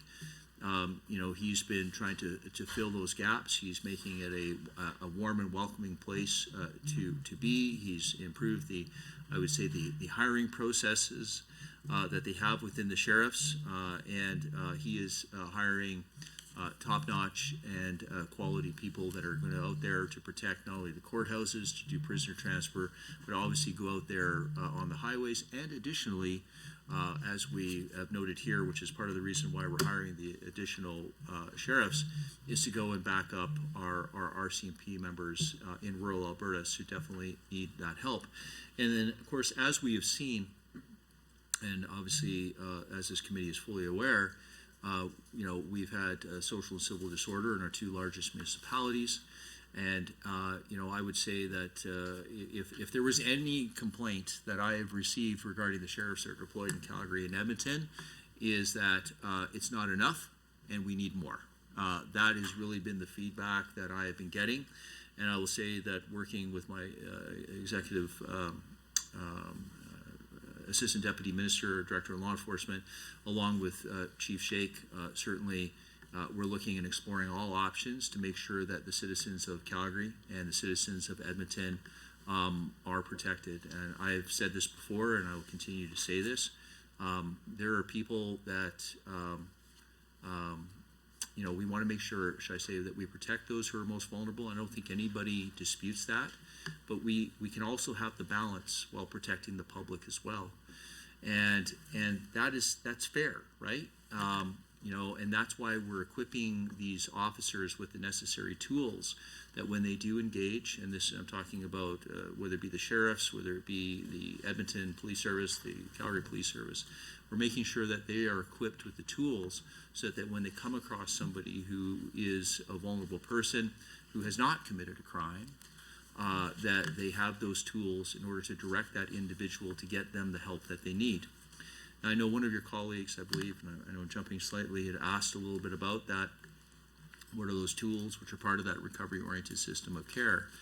Well, one of the things that we created was, of course, when I say we, the government created, should I say, is the Health IM, which is a tool that the law enforcement community uses. But what it does is it's an app that the officer has the ability to access, and it kind of gives a bit of a preliminary idea as to how to deal with somebody who might be experiencing an actual severe mental health illness, as an example.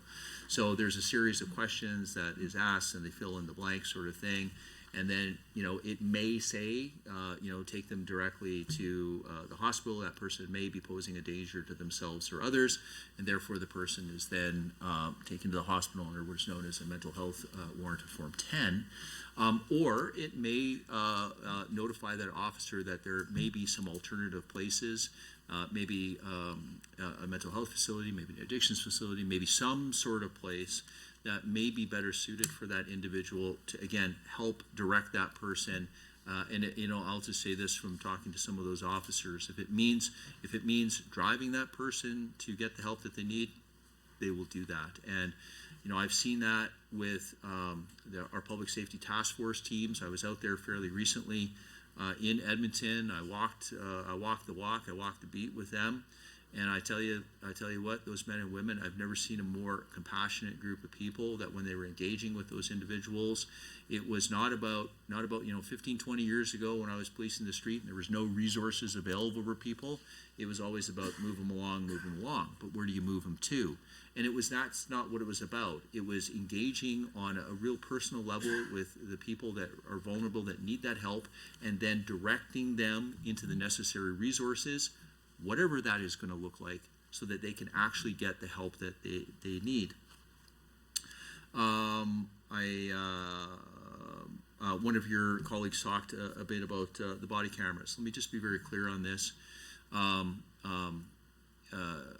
Body cameras, although there's no, we'll say it's all part of the overall public safety, right? And the paradigm shift that my colleague was talking about here in policing, it's really about public trust.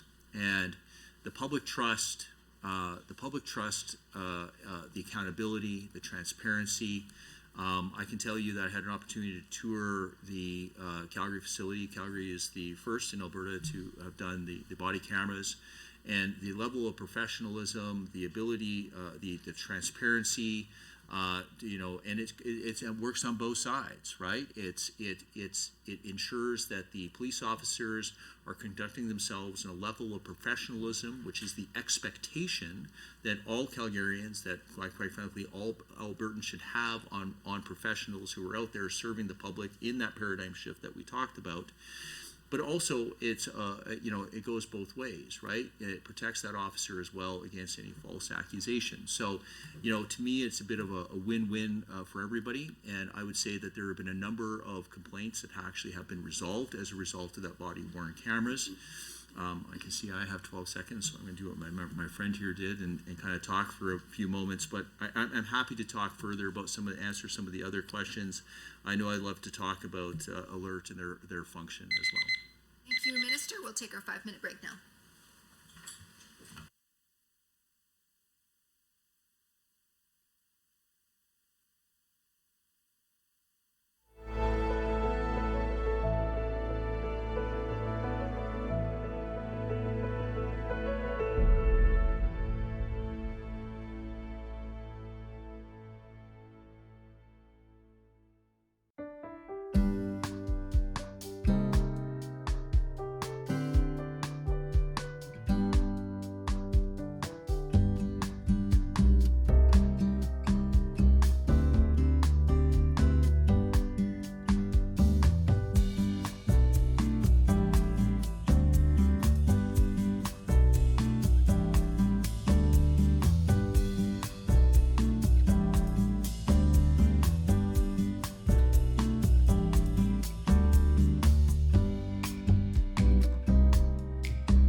Welcome back, members. We'll return to the official opposition.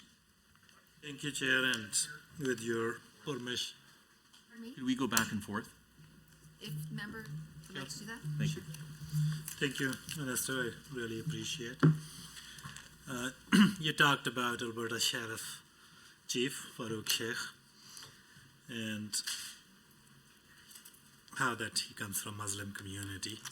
I would say that Muslim community has been around for over 100 years in Alberta, and it's a bit late that it took so long, and police certainly will have a lot to catch up to be the reflection of the community that they serve, that you are envisioning. With that, I will move on to the questions about hate crime unit, whether your ministry is overseeing it, and what's the budget for it, and what the structure looks like. Sure. Where's the wonderful. Great. All right. Thank you. So, look, I mean, hate is not tolerated. I don't tolerate it. When I was in the police service, we had a hate crimes unit within the Calgary Police Service. I'm pretty sure other organizations have it as well. Certainly, they provide oversight and making sure that hate crimes are actually identified and dealt with appropriately. I know your member, you want to probably talk about the Hate Crimes Coordination Unit. Is that correct? So one of the things that I learned, it certainly falls under the Intelligence Bureau within the Public Security Division, mandated to deliver services that reduce and response to promote recovery from hate-themed occurrences throughout Alberta.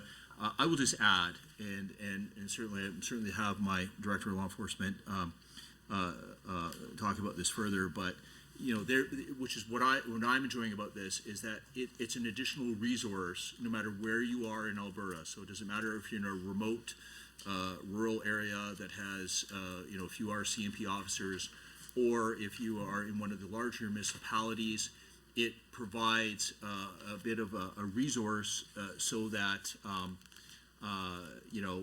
if officers on the ground have questions that something might be related to or they think might be a hate crime, that this unit will be able to intervene and make sure that if something is a hate crime, that is actually properly addressed. Let me just add. Yes, I want to talk about the Alberta Security Infrastructure Program grant. I think that's very, very important as well. There are, I've actually been very fortunate enough to sign off on many of these that is ensuring security is actually provided to many organizations. Some are not-for-profit organizations. There are many religious organizations. Many vulnerable organizations that have been victims of hate in the past, but to ensure that money is provided to them so that they can have their security systems really top-notch when it comes to security cameras, fencing, et cetera, et cetera. Anyway, I hope that answers your question, sir. That's an important program, and certainly I appreciate government providing those grants.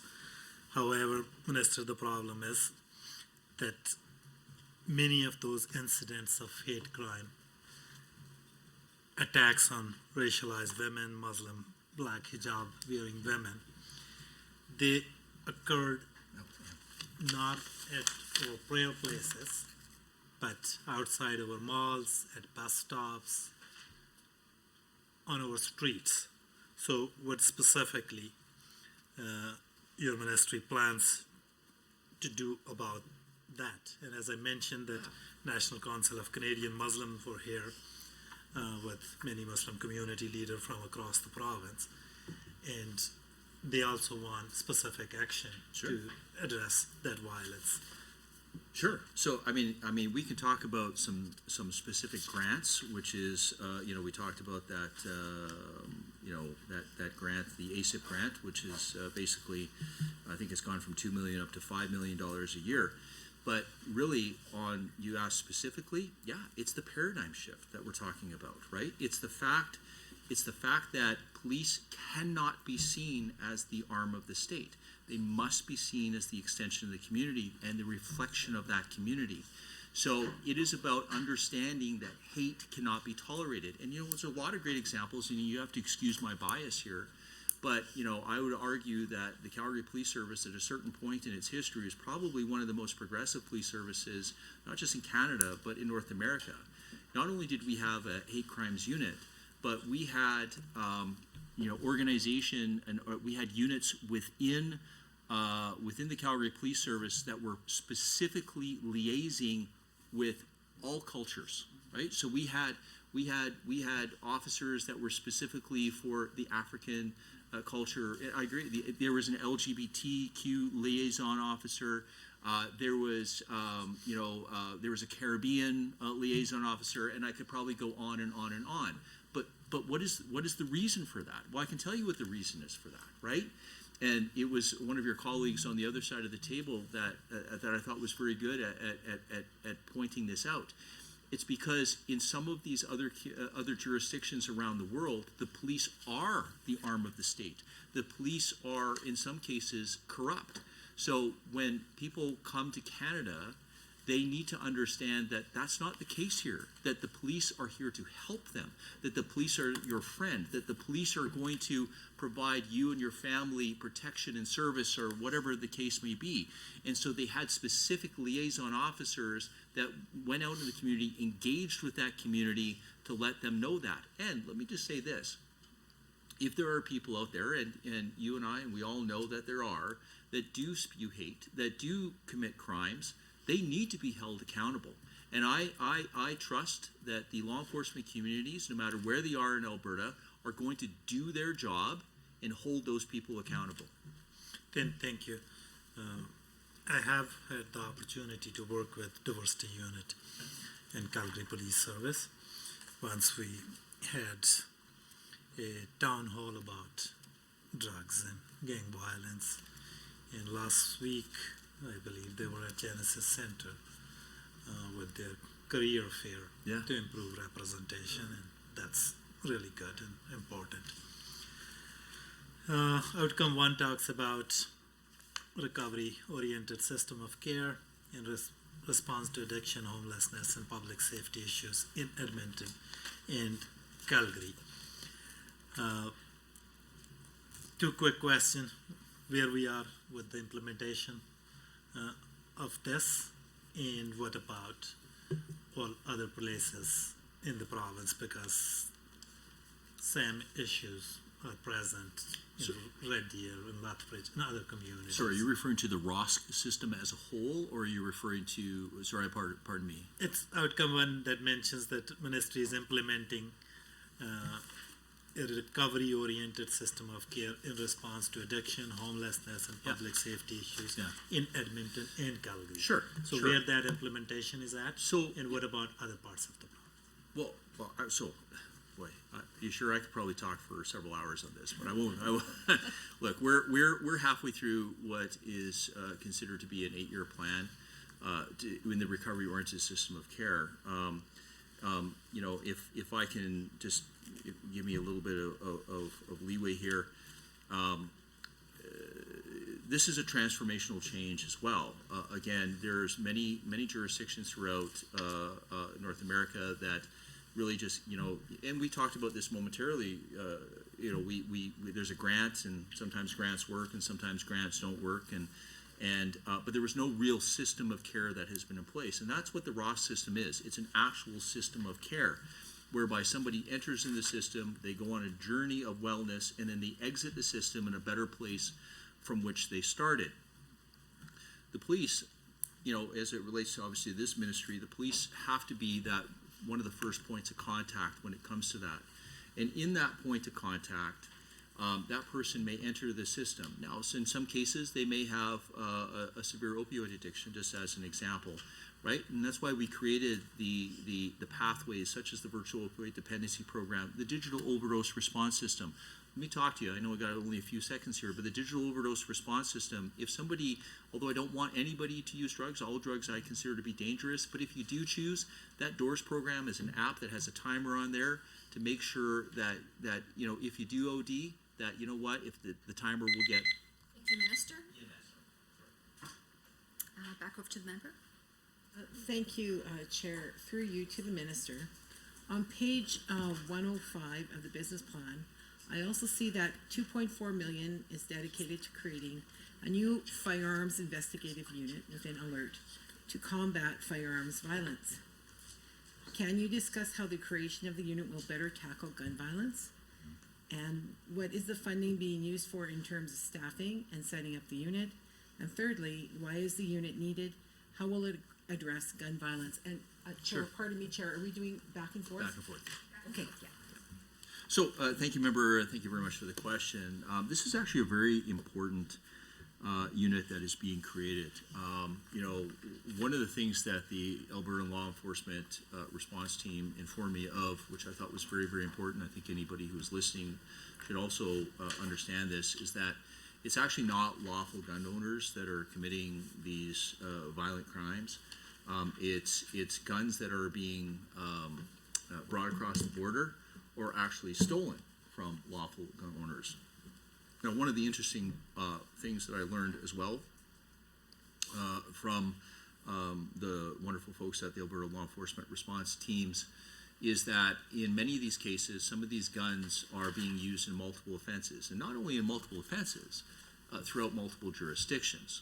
So creating a world-class firearms unit that has the technology to not only understand and trace these guns, but also work very collaboratively with other jurisdictions right across Canada, so that when a firearm is used, and you know, in some of these jurisdictions are obviously working and networking together, it can and has been determined that some of these firearms offenses are actually being used in multiple violent offenses right across Canada. Mm-hmm. So when the technology from the firearms unit, which is going to be created, and or I know has been created, but you know, it's going to go to, we'll say, to the next level, we'll say, that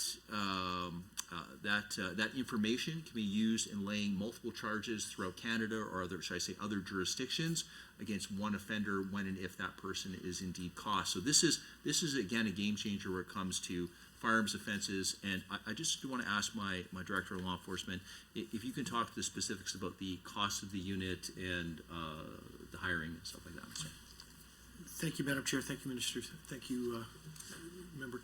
The unit itself is going to be funded through ALERT, through a grant for $2.4 million, and that will allow us to create two teams, one in the north and one in the south, of approximately 8 to 9 members, depending on the final structure that's determined by the Chiefs of Police. Thank you, Minister.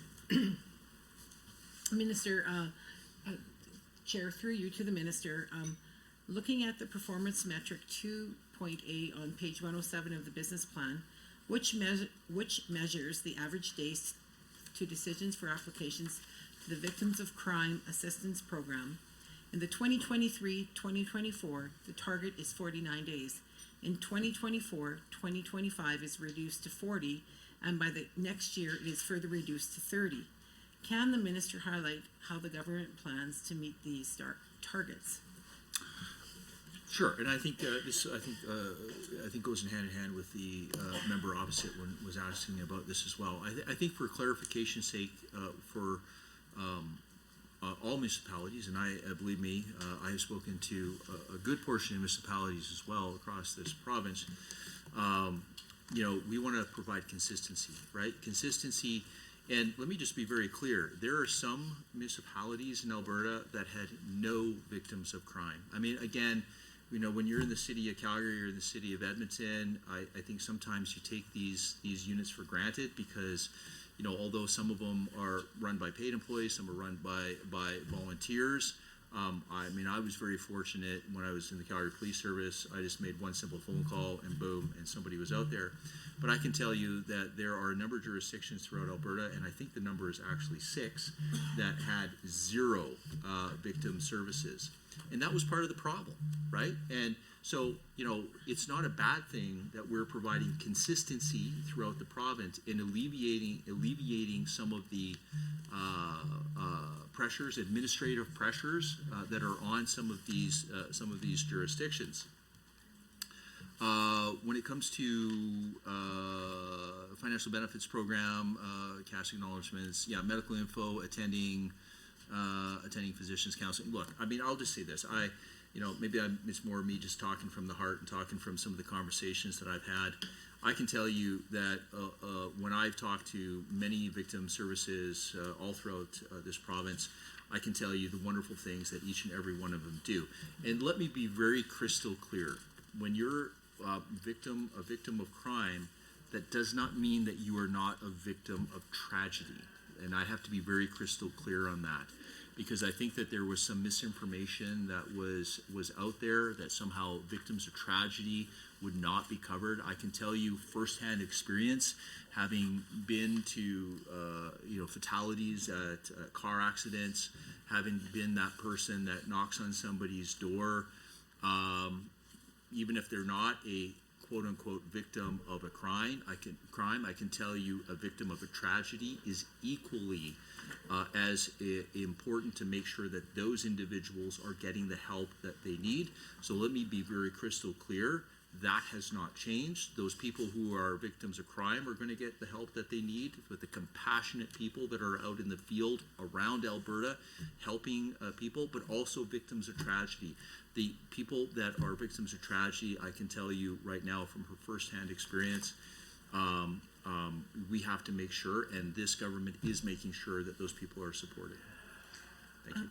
Thank you, Minister. Chair, through you to the Minister, it's really great to hear all about the human side today from you. I have great respect for anybody who has laid down their life for our safety, so I just wanted to add that. And Minister, if you wouldn't mind, please, I'm going to repeat the question again. On page 105 of the business plan, the first initiative supports the key objective states that up to 53.2 million will be dedicated primarily through Alberta Law Enforcement Response Team, or ALERT, to deal with and investigate organized crime, child pornography, gun violence, drug and human trafficking, domestic violence, and prolific offenders. And Minister, if you could talk a little bit more about how Albertans can learn about what ALERT is, and if you could talk about the functions of it and how it keeps Albertans safe. Okay. Well, thank you, Member. Of course, we've increased the funding to ALERT. Trying to look for the exact number that we increased the funding for ALERT by. Maybe somebody can get that number to me if you don't mind. But look, the Alberta ALERT, the Alberta Law Enforcement Response Team, I can tell you. Thank you very much. So $20.2 million net increase. Yes. So quite considerably. So obviously they do deal with child pornography. They deal with, and I can tell you, having known a few of the detectives that work in that unit, I can tell you that is, I hats off to them for doing what they do to protect children in Alberta. I'm not entirely sure that there's a person in this room, including myself, that would be able to do that job. Is seeing the tragedy that they see each and every day when they're doing that job is something that I tell you just brings an absolute emotional tear to my heart. That being said, ALERT has a number of different roles, obviously investigative roles. We were just recently, and I think going on to the previous member's question as well, there is a lot of guns and gang violence in different areas, not just in Edmonton, but in Calgary, and as the previous member indicated, in Northeast Calgary as well. And I made an announcement fairly recently that made sure that members of Alert were going to work collaboratively with the Calgary Police Service to let gang members know in Calgary specifically, and I know to the members' credit in Northeast Calgary specifically, that we are not going to tolerate this type of behavior. We are not going to tolerate open gunfire in the streets and putting children and families at risk. And I will say this, that if you are a gang member and you're choosing to put people at risk, you will be arrested. And if the system itself chooses to let you out and you continue to commit crime, you will be arrested again, up until the point you choose to stop that behavior or you choose to leave this province, because that is something that we are not going to tolerate in this province. Thank you so much, Minister. We'll go back over to the official opposition. Thank you. Just a quick question, 2.1, support for victim of crimes. I'm running short of time, so I will make it really simple and concise. After government brought forward changes with Bill 16 in 2020, those changes resulted in reduced services for victim of crimes. In 2021-22, I remember that estimate for this fund was $62 million. And on March 10, 2021, I asked about how much was specifically spent on supports for victims of crime. And then Brad Wells, Senior Finance Officer, responded on behalf of Minister and said $5 million. So that's fair bit of reduction in services. Related question is that Indigenous communities, victim services organization have raised concern about the redesign. So have they shared their concerns with you and how you're going to address those concerns? Yeah, well, certainly there are communities that have shared concerns. I will let you know that when I do have conversations with those communities, their biggest concern actually, member, has to do with the concern that there were people that might not be covered under victims of tragedy. That has really been their biggest concern. So when I alleviate that from their concerns, there is actually an understanding from the vast majority of communities that I have spoken to that really understand that, yeah, okay, we need to have consistency throughout the province. We need to make sure that we alleviate some of the administrative pressures, and we need to make sure that people are receiving the services to equal or better than what they already have been receiving. But let me just say this, I'm going to ask Alex to answer this because this is really his domain. If I may, Oh, sure, yeah, one okay, yeah. little question, little addition to it, that how much will go to victim services support directly from this budget, how much money, and how much money will go to other initiatives. Okay. Go ahead, Chair. Yeah. Thank you, Minister. Thank you. Thank you, Member. Thank you, Chair.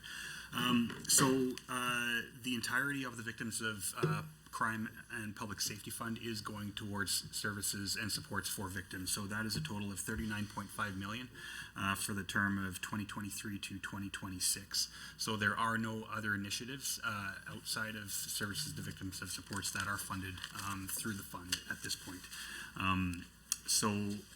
In terms of the other key tenet that was a concern of stakeholders when they're asking about the changes to the redesign is that victim service workers will no longer be community-based, and that's also incorrect. Frontline caseworkers will remain within their communities with their volunteer advocates in their communities and continue to work from their own from the RCMP detachments within those communities. So there is no reduction. I think that needs to be communicated because there is concern that I'm hearing. So it is. So I appreciate that, and that is communicated when I have these conversations on a one-to-one with these communities. So yeah, thank you. Outcome two, that Albertans are supported in their interaction with the justice system. In this regard, the question I have is that whether government is considering additional funding to support trauma-informed programming in conjunction to remote testimony technology so that Albertans' interaction with justice system are supported. So this again related to, sorry, member, just want to be clear here, this as relates to victims of tragedy. As it relates to Albertans' interactions with the justice system. Okay. So that there are some funds for trauma-informed programming. Okay. Yeah. Along with remote testimony technology. Okay, well, I'll just say this is a good question. I'll ask the members here to get you, unless anybody's got an answer off the top of their head. Or you think, okay, that's a good point. Thank you. We'll get back to you, or I've heard it might be related to justice, but we'll seek clarification for you on that. Okay? Thank you. Two quick questions relating to disaster risk and response. 3.2. One is that's coming straight from stakeholders, that there are some cross-border challenges with respect to equipment and personal traveling across provincial boundaries in order to support disaster recovery. So this includes credential recognition for professions like medics and nurses who are licensed at the provincial level. So this is something that need to be discussed between provinces. So have you heard about this or doing anything about it? And the second related question is that preventing disasters would include things like flood mitigation, changing building codes and all that.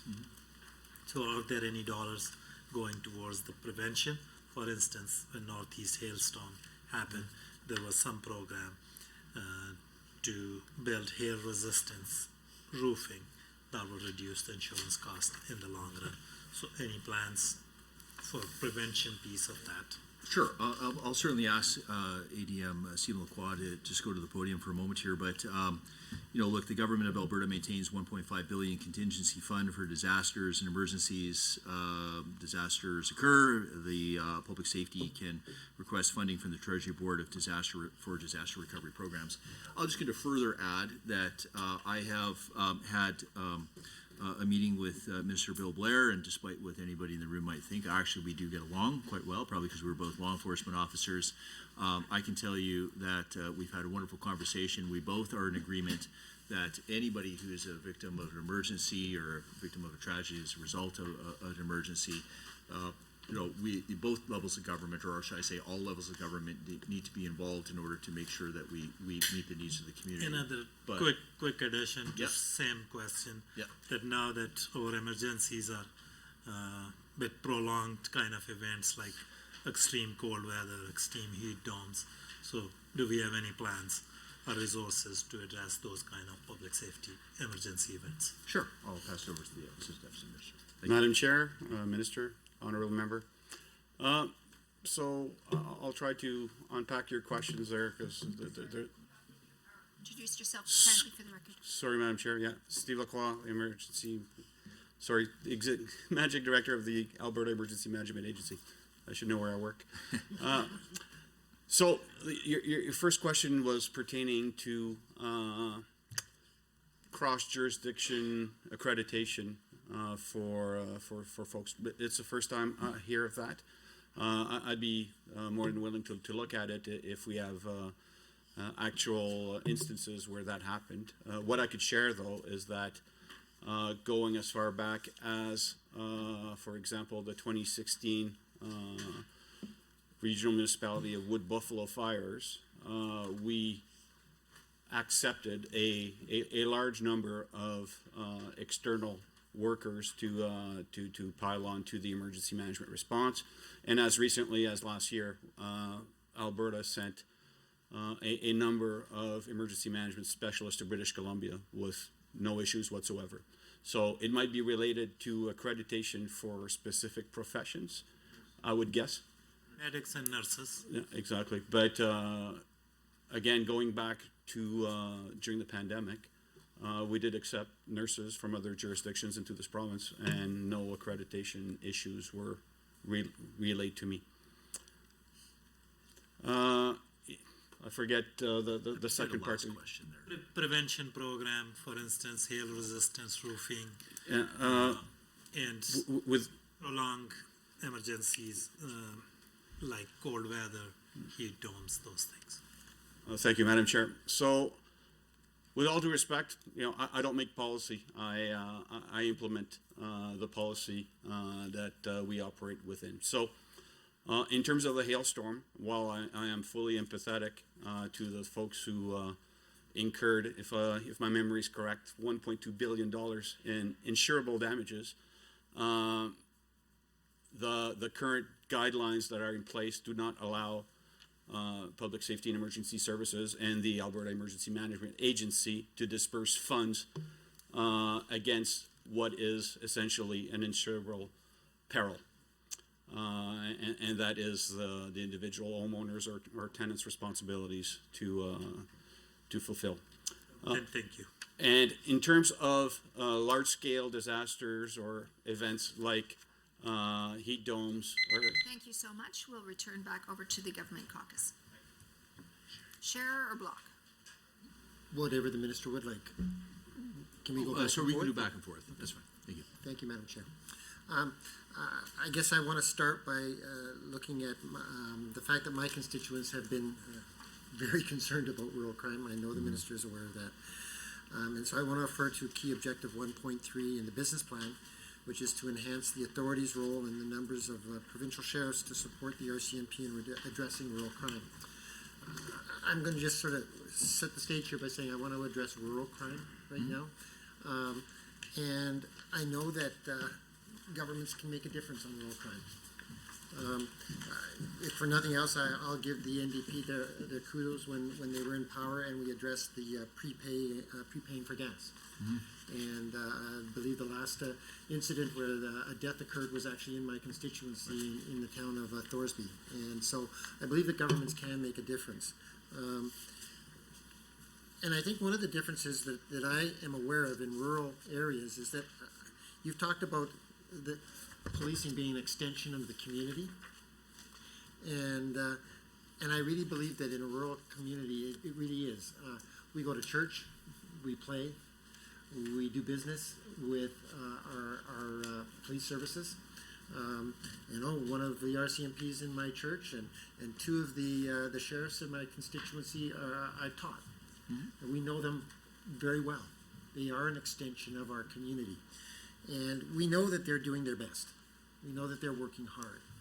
And they're faced with situations where sometimes there's not enough police to cover vast areas of my constituency and the province. We know that sometimes it takes as much as 45 minutes to an hour to get to a place. We know that there are unknown threats that they face every day. I can remember being stopped because I had a light out on my license plate, and a sheriff stopping me, and it was in the middle of the night. He had no idea whether he was coming up to somebody that was a danger or just a very Joe average citizen like myself. And I thought, boy, that takes a lot of bravery to walk up to a vehicle in the middle of the night like that. Unknown threats, yeah, they've got them by the buckets full.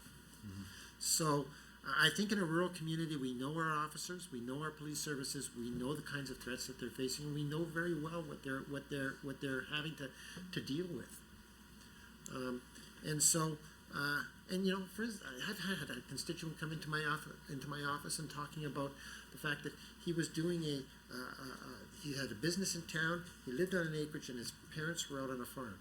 And he had to do 3 times a night, he would do a circuit to make sure that everything was okay. And one night he actually took off after a guy rammed his truck coming out of his parents' farmyard, and they did a bumper, like big, chase like you'd seen in the movies. And when he finally pushed him into the ditch and the police finally came there, they opened up the door and saw an AK-47.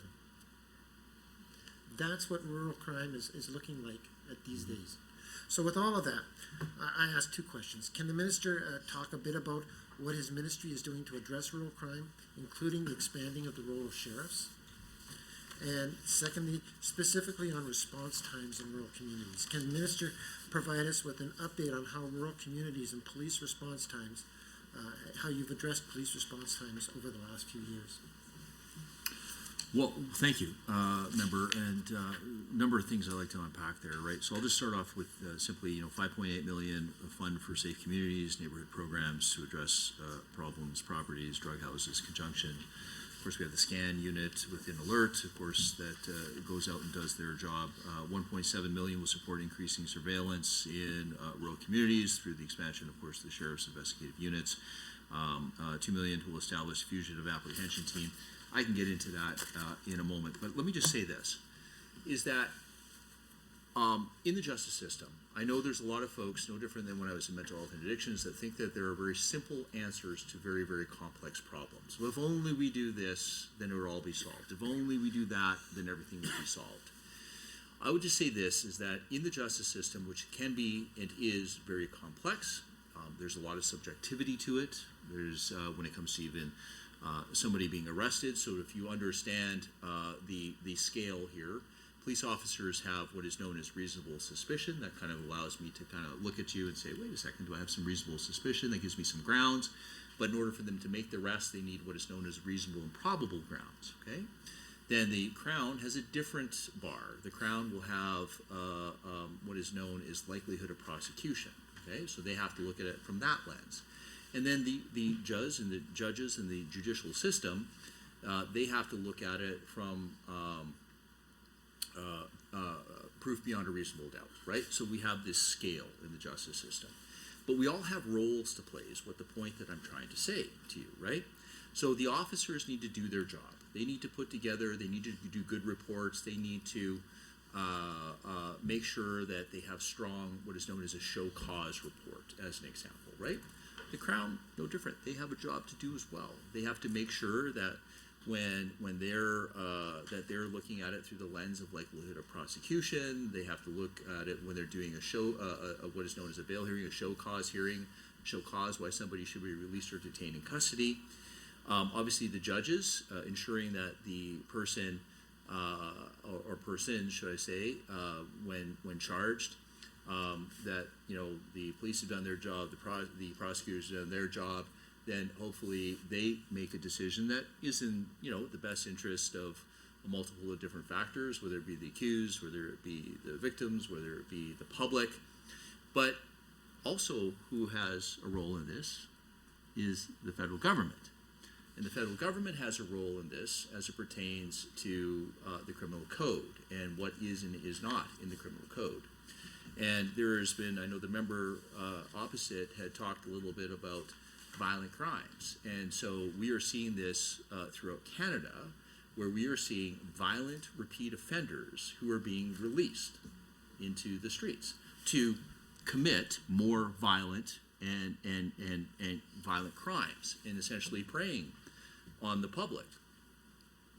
Well, quite simply, not that long ago, the Minister of Justice and myself were summoned, along with every other public safety minister and justice minister in Canada, to Ottawa to discuss the emergency that is the bail hearing system itself, right? And my point is, for you in rural Alberta, and those police officers who become frustrated, who go, wow, I just arrested somebody on a very, very serious offense, yet that person was released only a very short time later. So I will say this, credit, we'll say, to the federal government for recognizing that they made a serious error. And the serious error was Bill C-75.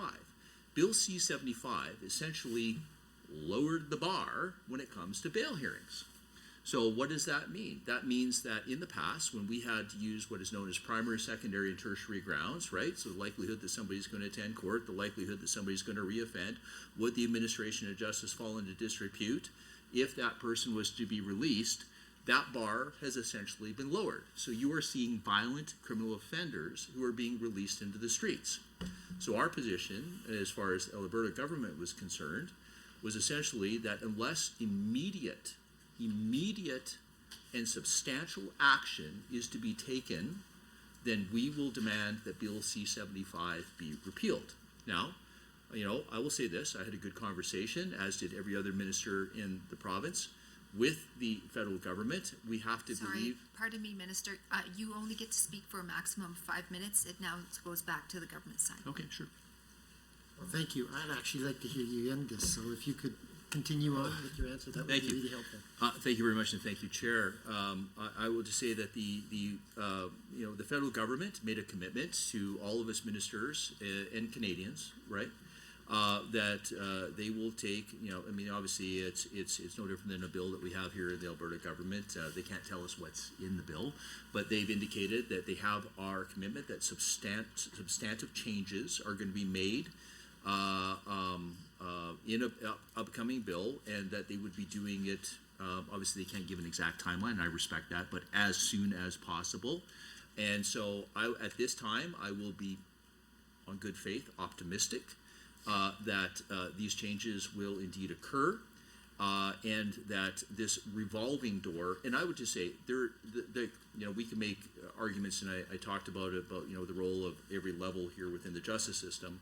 But in this case, when we're talking about violent criminal offenders, that actual substantive changes are going to be made to make sure that these folks are not going to be released to prey upon Canadians, and specifically Albertans. Thank you for your answer, and I guess with this remaining time here, we've had conversations about this in my constituency. Next Tuesday, I will be back in my constituency as well. Thank you so much, member. We'll head over to the official opposition. And thank you. And Is it block or share? We need to check every time for our. Sorry, we will share. yeah, thank you, Minister. Thank you. You described different roles, what role officer play, what role Crown prosecutor play. And there is a charge assessment system described on page 24 of 2023-2026 Government of Alberta Strategic Plan. So certainly it impacts the role what police officer play. To me, what it seems like that now that when police officers stop somebody, they will now need to consult a Crown prosecutor who will second judge officer's judgment and see whether there is a likelihood of conviction. It may help us reduce the caseload from the court system, but may not necessarily help us reduce the crime.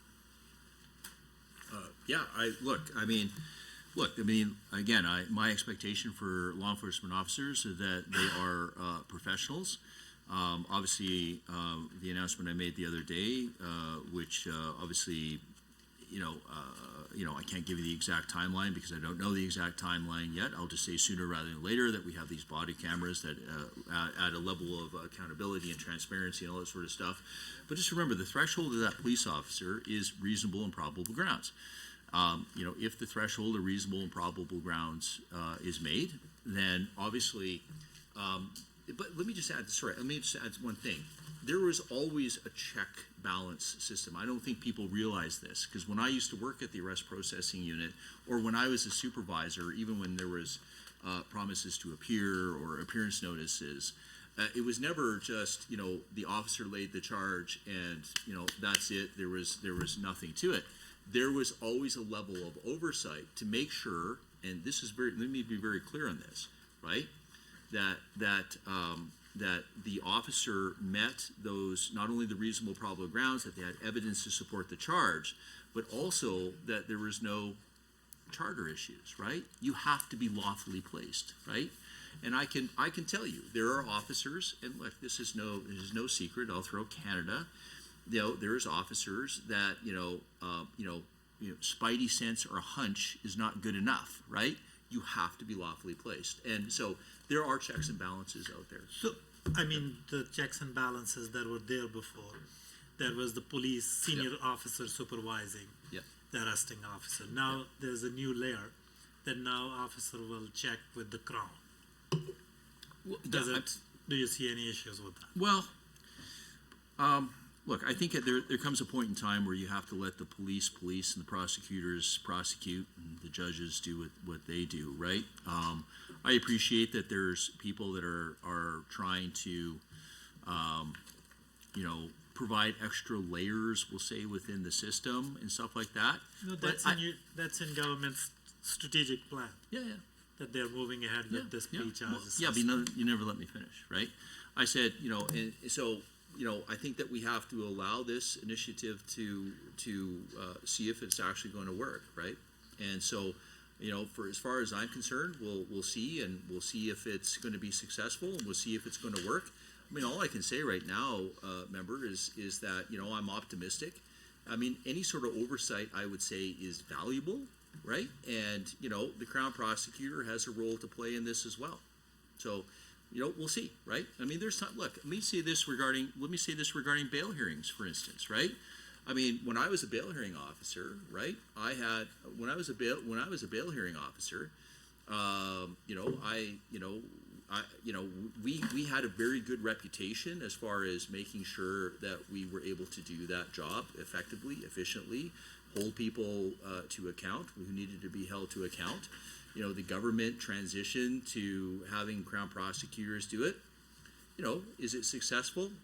Maybe. You know, did it mean that the other system was unsuccessful? Not necessarily. Moving on to Minister and member, please remember to direct the conversation through the chair. I appreciate it's a cordial conversation and don't want to interrupt that, but if the conversation, please could run through the chair. Thank you, Chair. And through you, about line item 1, I'm on to estimates now. 1.3 says that financial services budget was 6.6 million. In 2022, it's going up to 23 million. So why there is such a huge increase? We'll go over to Brad. Sorry. Thank you, Minister, and through the chair, thank you for the question. The reason for the significant increase is due to the reorganization within the department, and there is shared services now reflected in financial services for both the Department of Public Safety and Emergency Services, but this increase is related to strategy support and integrated initiatives. There was a previous question about the hate crimes unit. That budget is in here. The Alberta Security Infrastructure Program budget is in here, as well as agency governance and oversight roles from the strategy support and integrated initiatives division staff that are in. Thank you. Line 2.1 about sheriffs. Budget is going up from 94 to 132 million. Is it for hiring new sheriffs? Yeah, I think those 264 sheriffs are going to be added, but Marlon, do you want to give some clarification on that?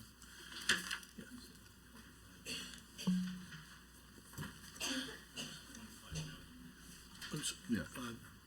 Sorry, Madam Chair, Minister, the 25, or actually to correct that, that was, I believe it should have been 26, and just over 26 million was for the Provincial Police Service.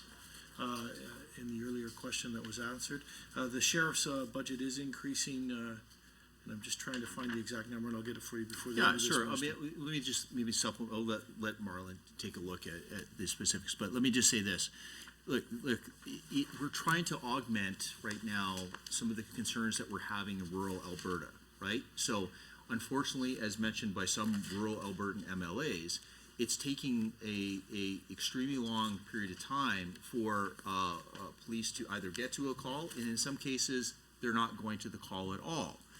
That's not acceptable. So, you know, if that means that we fulfill some of the training here, to make sure that we have police officers that are able to go and respond to that call. That doesn't mean it's, you know, the sheriffs are taking over anything. It just means we're augmenting and helping our current police system. Because let me just say this, the first and foremost, and I don't think there's anybody in this room that's going to disagree with this, right, is again, I don't care what the uniform is. Maybe you do, but I don't. I want to make sure that when 911 is called, that somebody goes to that call. That's what I care about. And sorry, I don't remember I don't remember this question. I was simply asking about that it's getting increased from 94 million to 132 million. Okay. So it is for hiring additional sheriffs? Yeah, 37.3 million to increase due to 10.2 million to address resourcing, particularly with court transport services to keep court and correctional facilities operating efficiently. $10 million due to transfer of budgeted funds from Victims of Crime and Public Safety Fund to Alberta Sheriff. $6.8 million to maintain current operational status, uphold the level of service Albertans depend on. And there's a bunch of inflationary was that? increases as well. What was that 10 million from victim of crime funds? 10 million due to transfer of budgeted funds from Victims of Crime and Public Safety Fund to Alberta Sheriffs.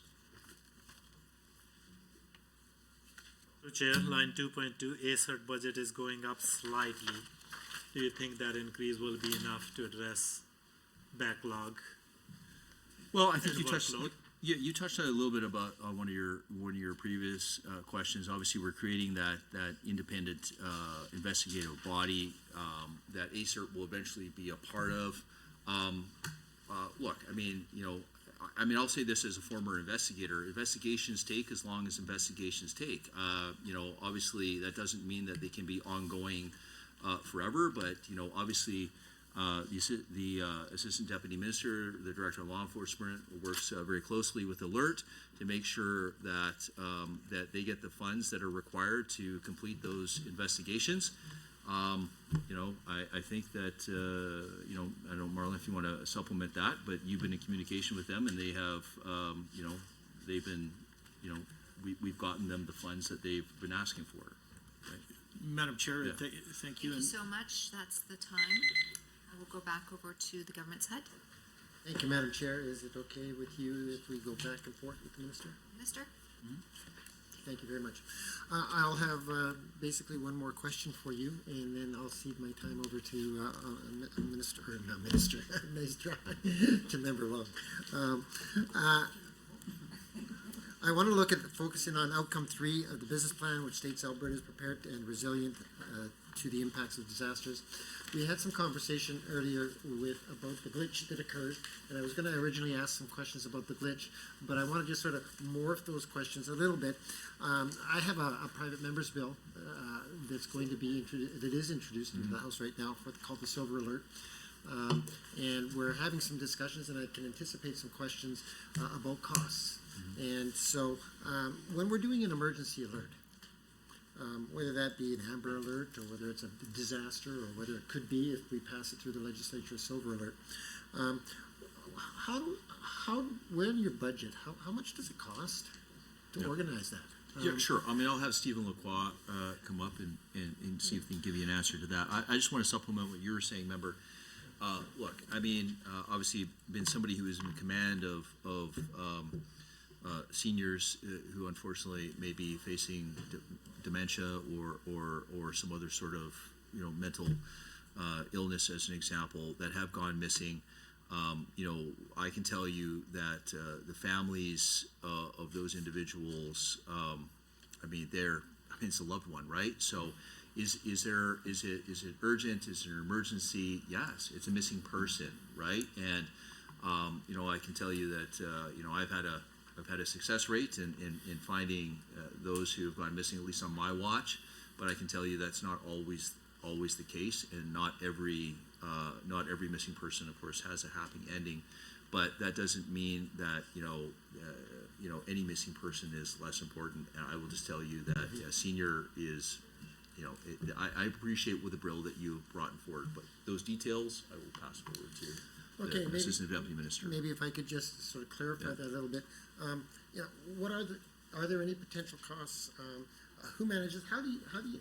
Is it contracts that you sign? Because you could be talking about social media, you could be talking about phones, you could be talking about TV and radio. It can be a complex thing to look at, and so I look forward to your answer. Madam Chair, Stephen Lacroix, Managing Director of the Alberta Emergency Management Agency. I talked earlier about the migration to the National Alerting System.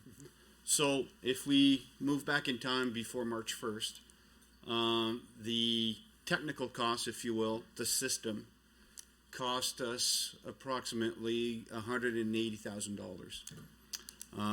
And there's another $50,000 approximately related to the application that we have as well. So two things. When we migrated to that federal system, that cost went to zero. except for the alerting tool, so the app. So we have the app. We're still paying for that because the federal government doesn't have anything like this. But the tool, the intrusive alert tool, if you will, that you will find on your phones, on TV, social media, and the like, is provided for now free of charge by the federal government through a vendor, again, Pelmorix, also responsible for the Weather Channel, or the Weather Network, sorry. Weather Channel is in the U.S. And there will probably eventually be a cost share model applied to the Federation to make this happen, but right now it's free of charge. I make abstraction of the people that actually work on the system. For us in Alberta, it's a small team that does many other things too, so to cost share that would be extremely difficult. The other consideration in all of this is that in Alberta, there's over 800 authorized users.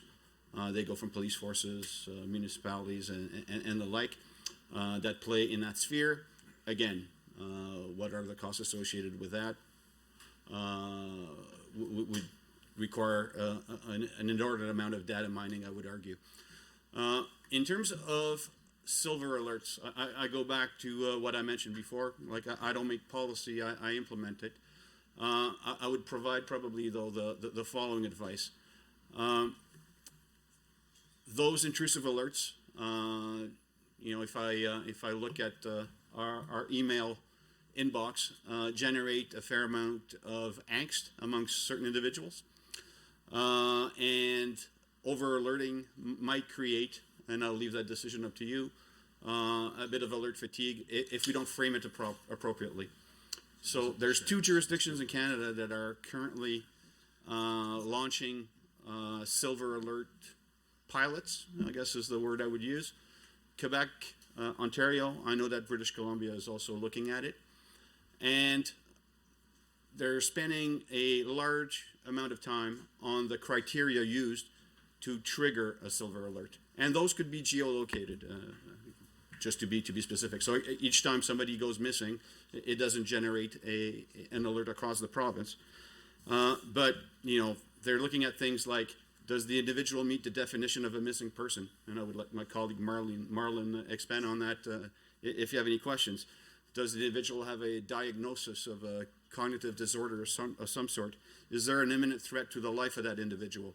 Do we have enough information that available to us, like the context, the mode of transportation maybe, their identity, what they look like, that if we were to trigger that alert, would maybe deliver a positive outcome in finding that person. So all of this is in play, and I'm happy to take any further questions on that particular topic. Thank you. Thank you very much. I will maybe go on to one more question here. I want to refer to key objective 1.4 mentions the government will further examine a provincial police force. When I talk to the people in my constituency, I've got municipal councillors on both sides of the issue. I've got some former RCMP officers that are in favor of it, some of the former RCMP officers that are against it.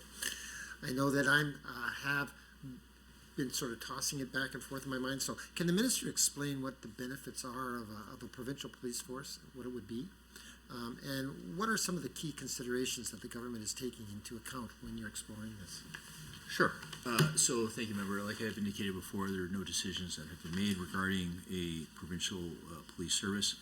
I can tell you that obviously everybody's aware here that Grand Prairie did an independent study, and their council voted 8-1, supporting doing their own municipal police service. In talking to the mayor, some of the things that they noted was that they would have more oversight, that there was going to be more accountability, and when the dust settles and there's a full implementation of a municipal police service in the Grand Prairie area, they would actually be saving money, is what they told me through their independent report. And let me just say this, having your own police commission obviously allows that oversight to assist in making sure that the needs of the community is met, right? And so with all of those factors in place, that was the decision that was been made. Again, I have no interest in imposing anything on anybody. Despite what some people might say, I've actually had some communities indicate to me that they want an Alberta Police Service. So, we have to respect everybody's opinions on this. And I've had some communities indicate that they're not interested in that. And that's fine. And so that's why we created this fund to empower the municipality. You let me know what you want. Here is a grant. You do your own independent study. And if it determines that you're satisfied with your needs, or the current service provider that you have is providing and meeting your needs, fine. Is that what you've been doing with the Paul Band? Because I got information the other day that the Paul Band is looking into this. Yeah. The Paul Band, we've had 5 Indigenous organizations that are communities, should I say, that have indicated that they would like to look at something different. I think it is no secret that Siksika is well underway into establishing their own police service. For the first, this is going to be the first time, I think, in 14 years that a new Indigenous police service is going to be established. Again, while I was in Ottawa. Thank you so much, Minister. Back to the official opposition. Thank you. Raise sharing time or block? Okay. My question is about line item 2.4, 2.8, 3.2, and 3.3 with respect to increases in those line items. And meanwhile, you sort that out. The question I have for Minister is that we continue to see Indigenous communities overrepresented in our criminal justice system. Is there anything you are doing specifically to address that overrepresentation? Yeah. Thank you very much for the question. So no different than when I was on the Alberta Secretariat for Action on Homelessness many years ago. There has been an overrepresentation. Pardon? I thought you were aging yourself. Yeah, I know. You don't want to know my age. Anyway, there is an overrepresentation of our friends in the Indigenous community, and that's why we embarked on the recovery-oriented system of care, is to do something different, right? People need to understand that drugs, and there are no safe drugs out there, are many times a contributing factor as to why somebody gets involved in the justice system. So understanding that we're trying to do education, we're trying to do prevention, we're trying to do intervention, and we're trying to help people who have severe addiction issues. And that is why, and you talked about this, member, the therapeutic living units, right? So the therapeutic living units for people that are currently in the system, so I'm not talking about the ones that are in the process, but actually in the system, that they actually have a place so that they can get well. When they exit the system, they're actually dealing with their addiction. And let me just further add to our friends that are in the kind of the blood reserve as an example, right? That community has been very clear that they want to provide healing for their communities. And that's why this government, under the previous portfolio that I was involved in, we embarked in a $30 million facility, recovery facility, to be put on the reserve. There was never a, it's the federal government's problem or any other community's problem. It's saying, we're all Albertans here. Your community is suffering through overdoses, significant overdoses, I would say disproportionate in the community. You talked about the justice system. Many people were getting involved in the justice system. So what is the answer to this? Again, very complex, no single silver bullet solution, but they asked us for a healing facility, and that's what we're delivering there. So again, very complex question that you asked, but what are we doing? We're trying to ensure that people get healing for their addictions so that they do not get involved in the justice system. And if they are involved in the justice system, we make sure that they get healing and treatment so that they exit the justice system in a better place. Thank you. I think now you may be able to address increases to line item 2.4, 2.8, 3.2, and 3.3, just briefly. Sure. So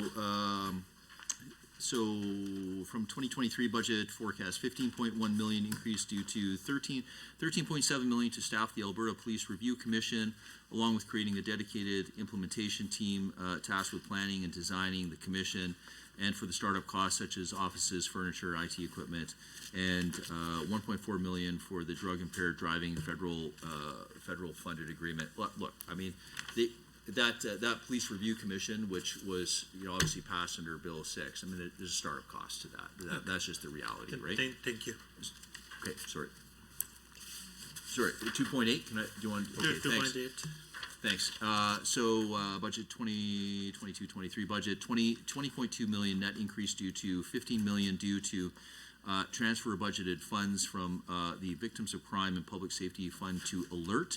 10.2 million for additional grant funding to Alert in fulfillment of a government platform commitment announced in 2019, and 5.2 million for additional grant funding to Alert in support of new firearms unit, which I discussed earlier, and to cover the additional costs of RCMP non-commissioned officers seconded to Alert due to a salary increase awarded in a recent settlement. And then I'll give you your 3.2 if you don't mind. You okay with that? Yeah, thank you. 2022-23 budget, 31.4 million increase in funding is primarily due to 22.5 million increase in the SWB, 18 million for the staffing pressures that include medical escorts and hospital duty, remand correctional centers, 1.7 million for youth justice program, funding increase from the federal government for the youth justice services and programs, 2.8 million for a budget transfer from mental health and addictions to public safety and emergency services for the therapeutic living units that I was talking about. There are 8.9 million to increase in supplies and services, 8.1 million mainly for increased costs of goods and services that include food service contracts, center equipment and services and supplies for inmates, 0.8 million for the youth justice program, funding increase from the federal government for youth justice services programs. And I think you have one more, sir, if you don't mind, 3.3. Is that fine? Okay. From the 2022-23 forecast, 8 million increase in funding primarily due to 5.9 million primarily for support specialized court and additional funding to address staffing pressures, 2.1 million for contractual obligations including mobile reporting systems and Indigenous community service contracts. Thank you. Thank you. Two more questions. One relates to Schedule 11, which talks about wildfire flood support contingency fund and contingency fund for public safety and emergencies listed as 0. Second question is about Schedule 22, page 161. There is an increase of 698 employees to public service, public safety and emergency. So where they will be allocated and what's the breakdown? And one final request, that one block of question went completely unanswered.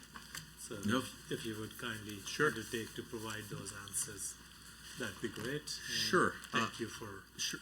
Well, thank you very much, sir. estimate, Yeah. good discussion. Thank you. Your first question had to do with the wildfires. Is that correct? No contingency fund is there. Okay. So I think if I can ask Stephen Lacroix, Stephen, if you could just please be brief though on this one. Absolutely. Madam Chair, Steve Lacroix, Alberta Emergency Management Agency. The contingency fund for disasters is actually held by Treasury Board and Finance to the tune of $1.5 billion. So we draw upon that once we ask for a disaster. That's fine. Yeah, that's fine. Thank you very much. Thanks.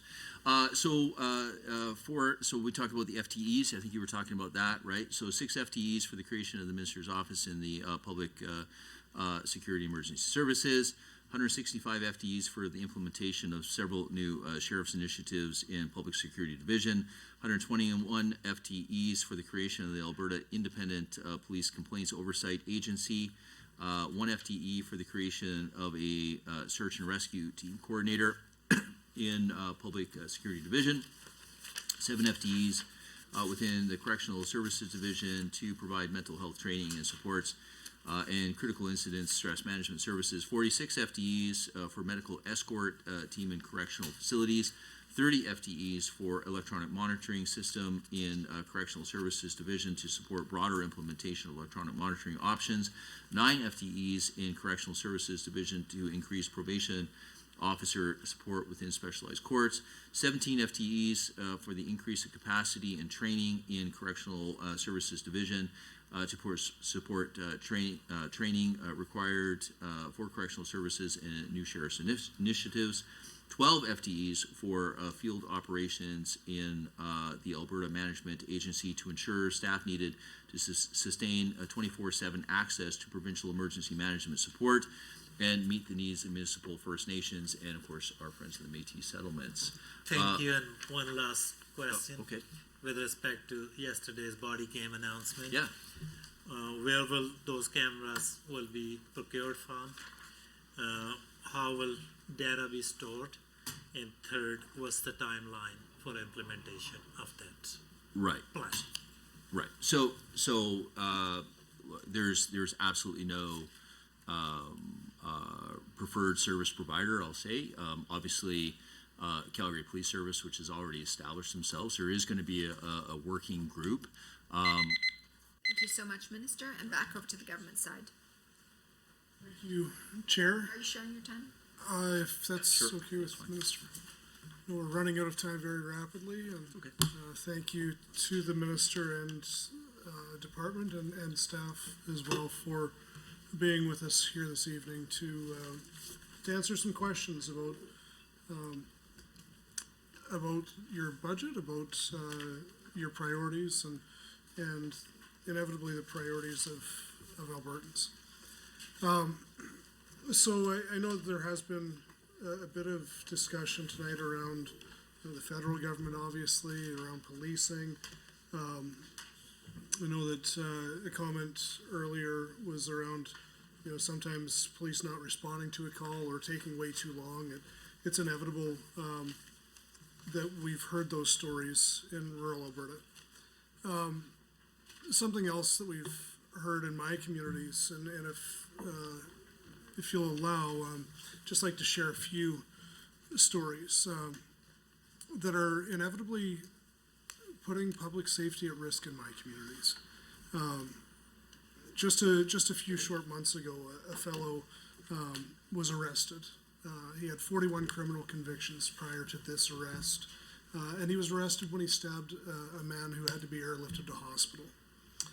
Within hours, he was released with an order to appear. That same week, a few months ago, a lady was arrested with 19 outstanding warrants, and again, released within hours with an order to appear. Thankfully, this week, there's some good news. A man in my community, he was actually visiting from Calgary, but with 36 outstanding warrants. The good news being that when our police service arrested him, he was actually remanded to custody. So maybe this is an isolated incident, or maybe we're going to be turning in the right direction. Inevitably, I do talk openly with police officers and with leadership in my communities, and they're feeling, that they're putting so much effort into doing their jobs, and yet the bail system itself is not helping them out. And the same 6 or 7, 8 or 10 offenders, prolific offenders in our communities are using up 80 to 90% of the policing resources. And I think that that's something that we'll hear in a lot of our rural communities. Now, coincidentally, my community's like, my riding is 4.5 hours across from one end to the other, and the police detachments will often represent an area that is a couple of hours in distance. So if they're on one end of their service area and they get a call to another end, then yes, it will take a substantial amount of time. Now, with all that said, one thing that I noted in your budget, it's actually on page 175, item 3.2. It shows that we are more than doubling the budget for capital investment for custody operations. And I'm just curious if you can expand on what those costs are and how they will benefit public safety. Sure, I'm sure somebody will provide me some further notes on that, but I will just sit there and say that our folks in the correctional facilities are under enormous pressure. I don't think people can really fathom what it is like to be working in a correctional facility where at times there's no sunlight, and you're kind of dealing with the same people on a daily basis, and the routine can be quite challenging, we'll say, for some of our folks that work there. Just to thank you to my staff here for providing me an answer here for the more specific part of the question you asked me. So 31.4 million increase in funding, primarily due to 22.5 million increase in the SWB, so 18 million for staffing pressures, right? And when I talked about challenges, I'm talking about the fact that there's a lot of folks that, because of those challenges, go on stress leave, right? And that all that does is put more pressure on the system. It causes more overtime. It causes, even more pressure on the system. And then medical escorts, that's another thing that usually takes, I think, a couple of officers in order to do those medical escorts. And that can take, that can take a long time, right? By the time you make it and drive to the hospital, get through usually the emergency area, and then obviously when the person is, maybe the person has to stay in the hospital, or maybe the person is then released. But again, this is all human beings that have to provide these services, so that can take an extended period of time as well. In the correction, so 1.7 million for the youth justice program. There's a lot of great work that has been done in the youth justice program. Let me just say this. I mean, the Youth Criminal Justice Act is actually written in a way that we do not actually detain children unless they're extremely exigent circumstances. Again, you heard me talk about the administration of justice falling into disrepute. So that, again, there's a lot of context surrounding that, and a lot of subjectivity by the justice of the peace or the judge, for instance. But the youth justice programs, provide great mentorship, great accountability. I do specifically know an officer that provides support in a volunteer capacity for the youth justice program, and the remarkable work that he has done for the kids to help turn those lives around for those children. So that's an important program as well.